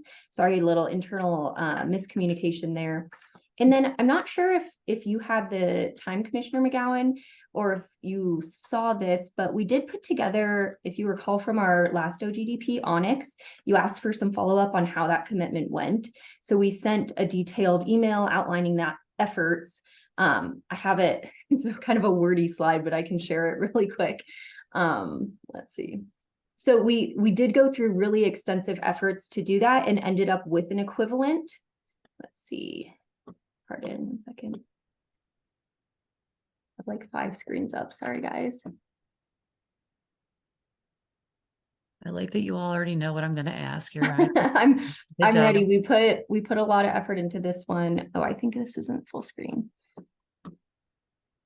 I can't quite get this to share the correct screen. Let me try again. Sorry for the delay. Okay, I got it. All right, so again, very detailed slide here, but this is our efforts previously for our focal pole bank presentation of all of the rigs. So we actually reached out to 9 different rig contractors to try to find Tier 4 engines and had an extremely difficult time with it. But we're able to contract Ensign Rig 153 that has natural gas engines with battery backup. So I think we would be willing to commit to doing the same process again. It did take a bit of work to get through that, but we are absolutely committed to finding the lowest emission option possible. I would really appreciate it if you guys wouldn't mind doing that again. Yeah, absolutely. And then could you clarify that a portion of the production facility will be electrified, but it sounds like maybe not all? And could you describe maybe what the limitations were or are? Yeah, absolutely. So that's actually something that Ryan Kamiki could speak to in detail. So we've confirmed that the utility can power a lot of our load there. It's really we can power everything except for the gas lift units is what it appears like now. And then just a high level comment, just because there's a substation there does not mean we can go plug directly into that. So that's a WAPA's higher voltage line. So it's not like cheating and borrowing your neighbor's cable. I mean, we'd love to run an extension cord over there, but it's not so simple. So yes, we are working through, we've confirmed that Poudre Valley, REA has utility power in the area. We are working on routing, and we commit to powering everything except for the large horsepower gas lift units at this time. Great, that's helpful. Thank you very much. Commissioner Robbins. Yes, sir, Mr. Stringer. Chairman, yeah, if you don't mind, I'd like to take a stab at Commissioner Ackerman's question. Again, this is primarily an oil producing area, so the primary product's oil. And if you would allow me an estimate, I'd say it's going to be 250 barrels a day per well, 12 wells on each pad. So think of a maximum of 6,000 barrels of oil a day, which would probably be on the order of 30 trucks a day. That's during peak, and we would anticipate these wells to be on plateau for 2 or 3 months, ramp up to that for 2 months, be on plateau for 3 months, and then they decline precipitously after that. They'll decline 70 or 80% in the first year. So maybe that. Yeah, that's great. I was actually going to ask that question, Mr. Struna, of the decline curve. So that's helpful for us as well to understand. So peak is the first few months and then precipitous decline to 70, 80%. So if you are starting out at 30 trucks a day, within 8-9 months, you're down to what, 5-10 or something like that? I think so. I'd ask Ryan to, I think that would be that would be correct with that kind of a decline rate. And that is typically the type of decline that we see up in this area. It tends to be a lower energy, lower gas reservoir system. And can I ask a follow-up question, maybe to you, Mr. Struna, or to someone else? Talk to me a little bit about, I assume there's a reason that the midstream folks don't want this, I don't know if it's called high sulfur, but sulfur oil. Does that create problems? And or talk to me about that a little bit. And I'll do the best I can here, and ask Ryan maybe to chip in with me. And we produce sour crude, sulfur crude in Texas as well as here. And as Ryan mentioned, as we move north here, it's become more of an issue and higher sulfur. And sulfur in crude oil is something you just can't take out. So it ends up being part of the barrel all the way through the refinery. And some refineries are set up for sour crudes and some aren't. So the midstream companies that gather and dispatch crude oil have to sort it by sweet or sour. And so with this extra sulfur, midstreamer is reluctant, as Ryan said, to tie this in. There isn't a midstream option terribly close. And again, with that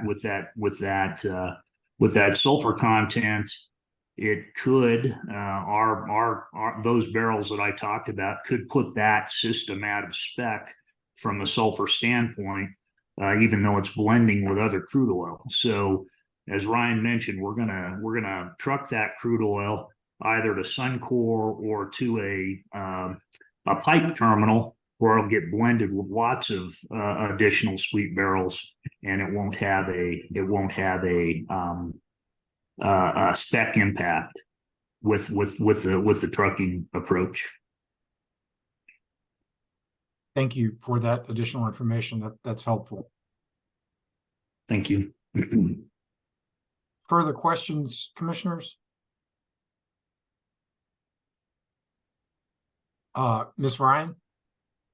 Yeah, if I may, if only in the event there are no further questions, I just had a few comments I thought I would add just to sort of summarize where things were after all of these thoughtful comments and questions, if I may. Absolutely, go for it. Sure. So I think this was, or at least in my view, this was really productive dialogue. So thank you all for your engagement on this OGDP. I just wanted to say a couple things. So first, with respect to high priority habitat, I do think it's important to recognize as a matter of law that it's the old maps that apply, which is why, as Mr. Moret told you, they declined Bayswater's invitation to do an on-site.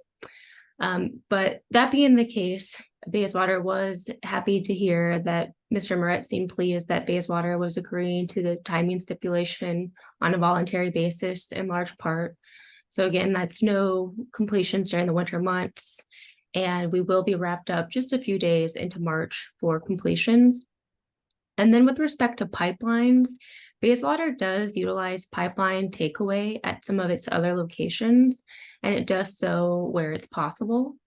And so although pipelines aren't possible here for oil, because of the reasons Mr. Struna and others explained, Bayswater will be mitigating air quality issues in other ways, such as the use of the electrified production equipment for the vast majority of production facilities. And then with the production decline in oil, those truck trips will drop off quickly. And then I also wanted to mention that even though it's in the non-attainment zone, we are in a very low EnviroScreen score. So we didn't trigger, for example, the 80% cutoff to be a disproportionately impacted community based on EnviroScreen score. We were well under the threshold. And then there are no residences within 2,000 feet, which we think is very, very important because avoid is, of course, the first part of the hierarchy. So because Bayswater meets or exceeds your rules, we do request that the application be approved today with, of course, Bayswater providing the additional information you requested during your comments. Thank you. Thanks for summarizing where the applicant finds the application at this point.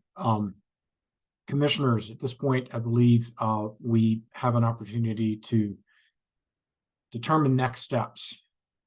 Does anybody have a thought? Commissioner Messmer? Thank you, Mr. Chair. I'm going to go through a couple of things here, but my recommendation is ultimately going to end in a continuance until and a request by this commission, as allowed by the rules, for CPW to formally consult on this particular location to determine what potential impacts to wildlife there are or aren't with the associated proposal in the application. And I'll explain why I think that's appropriate and why it's contemplated in the rules. First of all, Rule 307B1 requires that indicates that the commission may only approve an oil and gas development plan that complies with all the requirements of the commission rules and protects and minimizes adverse impacts to public health, safety, welfare, the environment, and wildlife resources.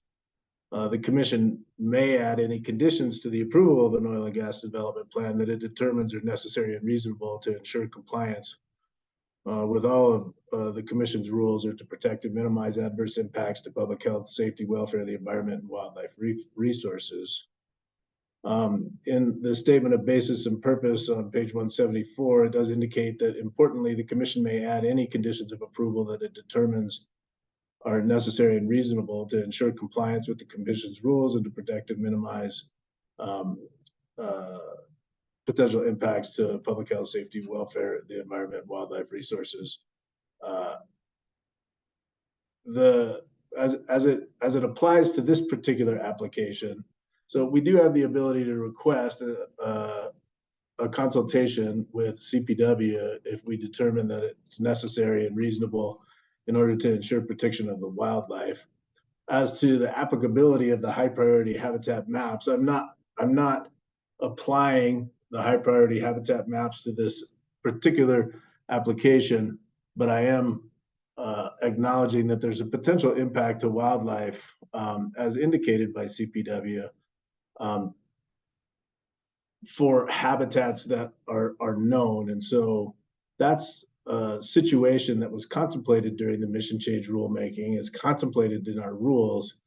And I'll give you some examples. The statement of basis and purpose on page 172 indicates that the commission intends that the map updates will generally not apply to any Form 2As, oil and gas location assessments, OGDPs, or comprehensive area plans deemed complete prior to the commencement of the map update rulemaking hearing. That's true of this application. However, there may be certain circumstances where a Form 2A, an oil and gas development plan, or a comprehensive area plan deemed complete may warrant reevaluation by the Commission in order to conform with current and relevant high priority habitat data, which will be evaluated on a case-by-case basis as appropriate in consultation with the operator and CPW. The Commission recognizes that even with annual rulemaking, wildlife or habitat may change as they are dynamic elements and maps will necessarily remain static. The Commission also understands the importance of employing the mitigation hierarchy to address different wildlife habitats that are currently not mapped as part of high priority habitat. The other piece that I want to highlight here is that rules, give me just a second here, I'm scrolling here. So again, statement of basis and purpose, page 175. The Commission and CPW recognize that in certain circumstances, wildlife habitat maps may lack ground truthing or a species may have permanently changed its distribution due to land use or habitat changes that make an area mapped by CPW wildlife habitat incompatible with future use by wildlife. For these types of circumstances, Rule 309E2D and 309E3C provide on-ramps and off-ramps to consultation with CPW in order to ensure protections to wildlife resources. The Commission included the term other matter in Rule 309E2D to include consultations where the facts on the ground identify a wildlife resources that needs consideration. Here, CPW can request a consultation where appropriate, as well as the Commission itself. It is important to note that this on-ramp to consultation is not limited to species and habitats identified specifically in the rules or referenced by the broader defined terms of high priority habitat. There must only be a nexus to wildlife resources as defined in the 100 series rules in order for Rule 309E2D to apply. And so understanding that and understanding the situation, I'm not arguing that the current high priority habitat maps apply, but I am concerned that there's potential impacts associated with this application to wildlife that need consultation with our wildlife expert, which is CPW, and site visits to ground truth the particular situation, particularly in the instance where we've got an application that's contemplating trucking oil with 30 trucks a day in addition to produced water, and contemplating drilling during potential seasons where there could be significant impacts associated to wildlife. Without knowing for sure what the situation is, all I'm asking for at this point is a consultation with CPW to fully understand what the situation is and to hear recommendations for BMPs from our wildlife expert. Others with thoughts, Commissioner Cross? Thank you, Mr. Chair. And I think my concern with what Commissioner Messner is proposing, ultimately, I do agree that I think that there are potential impacts, and I think it's worth knowing if potential impacts can be minimized or mitigated. My concern with kind of going back on this is CPW was offered a chance to visit the site and they turned it down. And so while I realize that that was in connection with the maps, it's not as though this was something that was avoided. They did try and invite CPW out there. And I do feel that if, to Commissioner Messner's point, if there was some knowledge of the fact that this might be a high priority habitat area, then that's something that could have been addressed at that time as well, instead of just saying, well, we'll wait for the maps. And so my concern is ultimately more so with the regulatory certainty or lack thereof, that going back to do an additional consultation and kind of get a second bite at the apple here somewhat provides. Because ultimately, I think moving forward, if we start to say, all right, well, we've updated maps in the future, and so yeah, but this was looked at the previous maps and they didn't look at it this time, even though they could have, but now we will let them go back and look at it ahead of time. I feel like that creates a circumstance in which operators are unsure what method of approach they should take with respect to consultations. I will say I'm not opposed to a consultation. I think that, as Mr. Moret said, I think that, you know, multiple occupations could be a better option than going into the timing stipulations here with drilling, particularly if it is going to go later into March, as he described. But my concern ultimately with that process is creating a circumstance in which we are essentially applying maps that didn't exist at the time without applying maps that didn't exist at the time. And so that would be my concern with going back for that reason. A.G. Mercer, can you visualize yourself? Can you provide the world with your perspective about the question around maps and which ones are to be utilized in our review of this? I know the answer, but I think it would be helpful for everyone to hear it. Sure. Thank you, Mr. Chair. Under the Colorado Administrative Procedure Act, all applications are to be processed under the rules that are in place on the date that the application is submitted.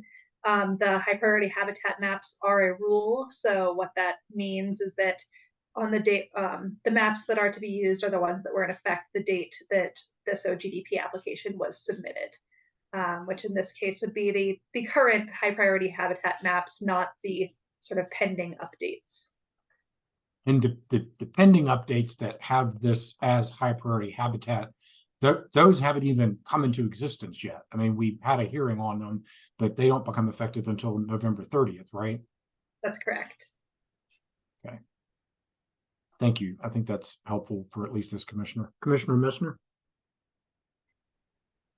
So I've got a question for A.G. Mercer. So understanding that the high priority habitat maps don't apply, as I acknowledged, the rules and the mission change rules do apply. Is that correct? Yes. And so therefore, the indication or if a site is located within a high priority habitat map, it only creates certain requirements to an operator that includes, you know, ALAs and potential compensatory mitigation, and a required consultation with CPW amongst a couple other things. But ensuring that we approve applications that are protective of public health, safety, welfare, the environment, and wildlife resources, and applying, you know, the 309 rules that I indicated, those were all in place prior to submittal of this application. Is that correct? Yes, that's correct as well. All right, thank you. Other commissioners, Commissioner McGowan? Thank you, Mr. Chair. And before I put words into Mr. Moret's mouth, can I ask him to appear? Hi, Mr. Moret, how are you? Good. Okay. So regardless of consultation, if we assume this is winter concentration habitat via the new map that doesn't kick in yet, your recommendation would be the one that you've already shared with the commission, which is to try to not drill into March. Is that what I'm understanding? That's correct. And for the record, when I was not visualizing myself, I did call up the district wildlife manager for this location that's really familiar. And this location is available and accessible to wildlife. So getting back to that other point. So as far as what you said, can you repeat the question? Sorry, it's been a long day as it has for you guys. So without, I want to say that I think my underlying philosophy here as a regulator is to create consistency with how we apply the rules and expectations, so an operator knows what to expect. Like when I apply at this point of time, this rule applies. I feel like there's a good faith effort happening here with the folks who are here, right, to say we get that the map technically doesn't apply to us under the current rules and how they should be applied, but we want to try to do the right thing. And I hear you saying if I were to go do a consultation and it is winter concentration, my recommendation would be timing limitations. Try to not drill within the high winter concentration time frame. Correct? Correct. Yes. Okay. I think that's all I need. Thank you. Thank you. Yeah, you're welcome. So I think what I hear the operator saying is, Ms. Walsh, you all think you think you are going to have to drill into March, or do you think you all can get it done before March? You know, I think if needed, we can commit to getting it done before March. I would propose that as a better alternative. I think we really need to try to be consistent about how we're going to apply the rules. I think this was one of the biggest concerns from operators when we were discussing updating the habitat rules. And here we have an operator who I think is voluntarily trying to honor the new map and habitat, and I appreciate that. So I guess, Commissioner Messer, my alternative proposal would be to work with the operator to see how we can figure out how to get their stuff done outside of the winter concentration timing. Commissioner Messner? Well, I appreciate that, Commissioner McGowan. I'm not a wildlife expert, and so I can't determine what is appropriate and what it's not appropriate for a BMP. And I don't believe Mr. Murat has done a formal consultation or a site visit in this particular area to even determine whether there's appropriate habitat or not appropriate habitat, or whether it's available to wildlife or not. All I'm asking for is a continuance of the hearing so that there can be a formal consultation done with CPW so that they can provide their opinions on appropriate BMPs in order for us to ultimately be able to determine that we're approving an application that's protective of wildlife. So, I mean, I hear Mr. Murat saying that timing stipulations would be important. I certainly agree with him if that's what he believes as our wildlife expert. But I don't know if he's done a formal consultation in order to have a full understanding of the situation and be able to provide appropriate information. And so that's all I'm asking for in this particular situation. Commissioner Ackerman? You're muted, Commissioner. That's too bad. I won't be able to say it that articulately again.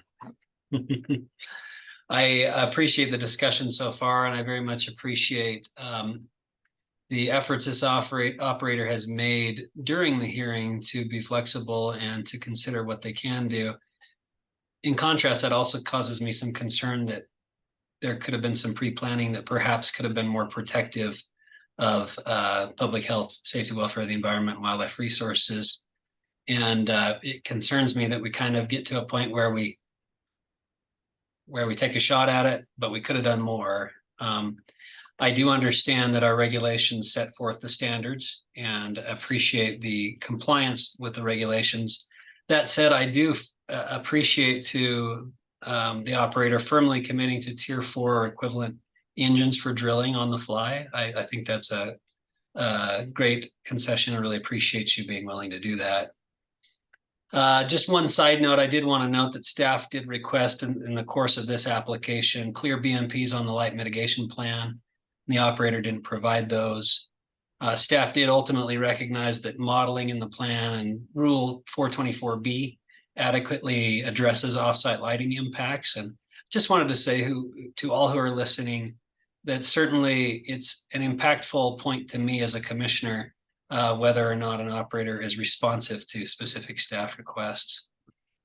On the matter of CPW's requested voluntary timing limitations, I do recognize that the maps in place at the time of completeness did not include HPH. And I also recognize that CPW was afforded the opportunity to consult and declined. And as much as the potential impact to wildlife concerns me, I find it difficult to restrict progression of the application at this point solely on that basis. I certainly would support a consultation if we can come to the table and be willing to do so on a short continuance. But I do agree with Commissioner Cross's procedural point here that as a sister state entity and we as the state as a whole, need to provide that consistency and opportunity for operators to really understand what that process is going to be without takebacks at the hearing. I think that Bayswater's partial voluntary commitment is a reasonable approach, given that the HPH maps that were in place at the time of planning did not include HPH, and I do appreciate the efforts that they've taken to do their best to address this issue. I support Commissioner McGowan's request that the operator attempt to complete that drilling as early in the winter period as possible, given the circumstances. I did want to just editorialize a little bit here and say that this hearing definitely illustrates the importance of the timely adoption of the high priority habitat map updates. This year's update period was extended significantly to provide further information to industry groups and was ultimately effected later in the fall. Had the review period not been extended, the new maps would have been in place in time for this application, and this conversation would have been markedly different. I understand the operator's reluctance at first. I do appreciate, and I'm a little surprised during the hearing at the change of direction, but I do appreciate it. But I just wanted to say to my fellow commissioners that I very much encourage future expeditious preparation, review, and adoption of the HPH maps. I think that gets to the point that we're all talking about here, which is people will be able to plan on what's out there and on the ground. And this was the whole intent of including HPH in the rulemaking and expeditious review on an annual basis.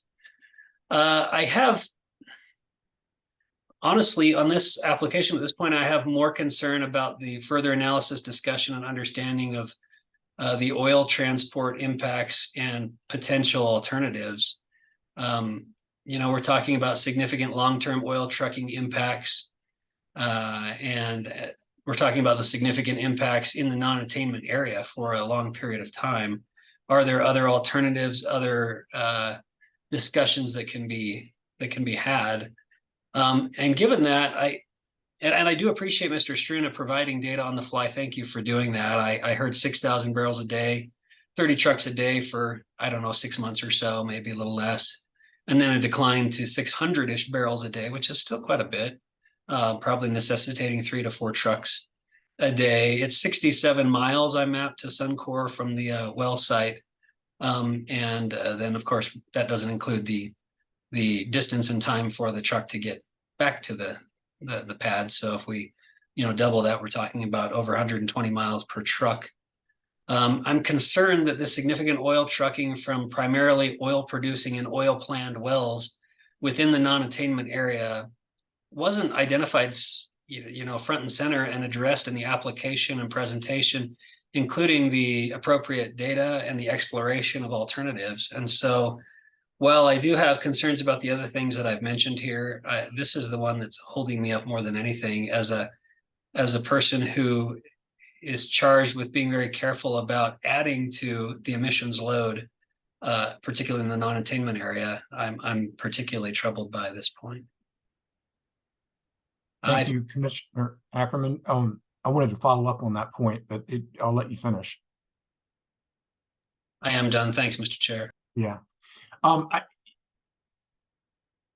agree with most of what you said, Commissioner Ackerman, and I think I'm getting to a comfortable place with regard to the wildlife issue. I still would like to have Mr. Kamiki provide us with numbers. He said he could do it within a couple of days around the trucks. I've already provided instructions on that. But I also would like, I think it's incumbent on us to understand, and Mr. Struna got into this a little bit, as did Mr. Kamiki.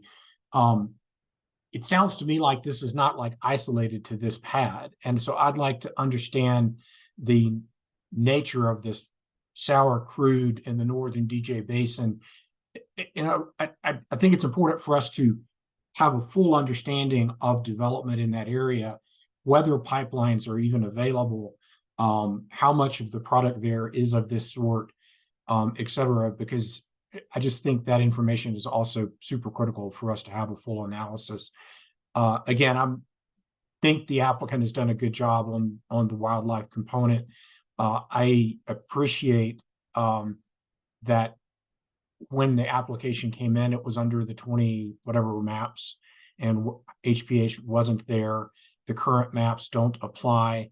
I think we can do additional thought around ensuring protection, but I think that's what we've done here with the applicant's volitional efforts here. But I would feel better if we continued this for a week and got back, or even, probably continue it for a week to be able to develop up the information around the trucks.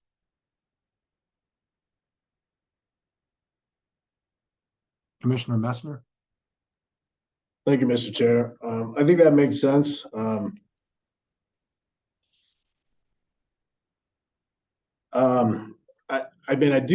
just gonna have to say that without the applicant being able to provide, their analysis and their wildlife protection plan, how they're avoiding, minimizing, mitigating impacts to, mule deer and antelope, which are, known species in the area, or CPW providing, a formal consultation, that I'm not gonna be able to approve the application because I don't have the necessary information for me to be able to approve that. And so if we're going to continue it for a week in order to get additional information about trucks, then I just as soon direct CPW to do an on-site visit in order to determine whether or not timing steps is appropriate or not.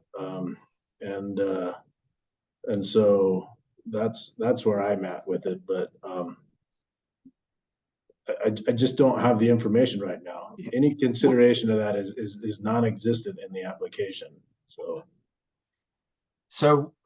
just looking at calendars, next week is, if I got it right, Thanksgiving week. We do not have a hearing. The following week, one of our commissioners is out of the office. So we would actually be continuing this to December 6th. And because that's 3 weeks, that might give Mr. Moret an opportunity to go visit and report back.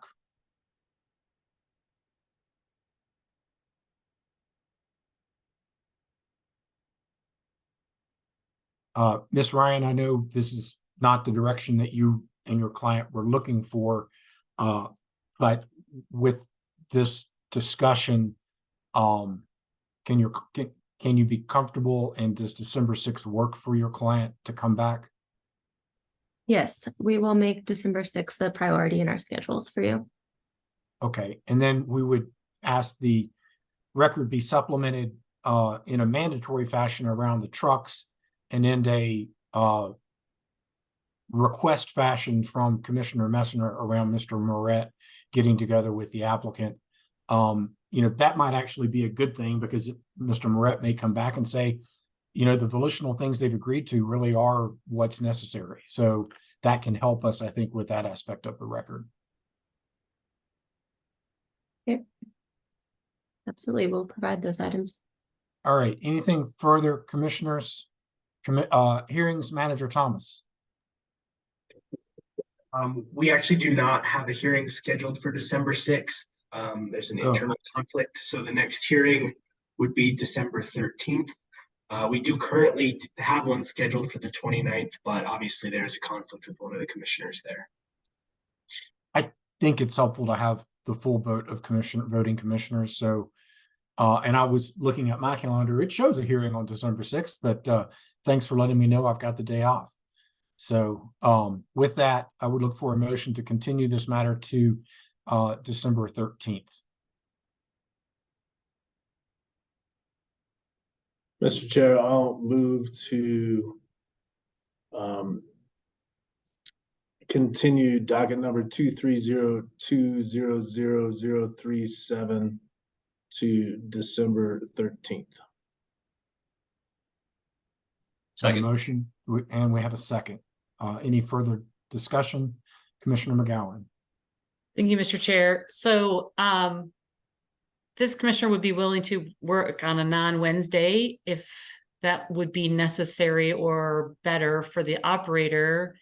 If the end result is still going to be a timing stipulation, which will be voluntary on the part of the operator. I'm going to guess the longer it takes us to deliberate and come to an answer and try to come up with a plan with the operator, the harder it is going to be for the operator to meet a timing drilling timing stipulation. But I could be wrong, so I would like some feedback on that, please.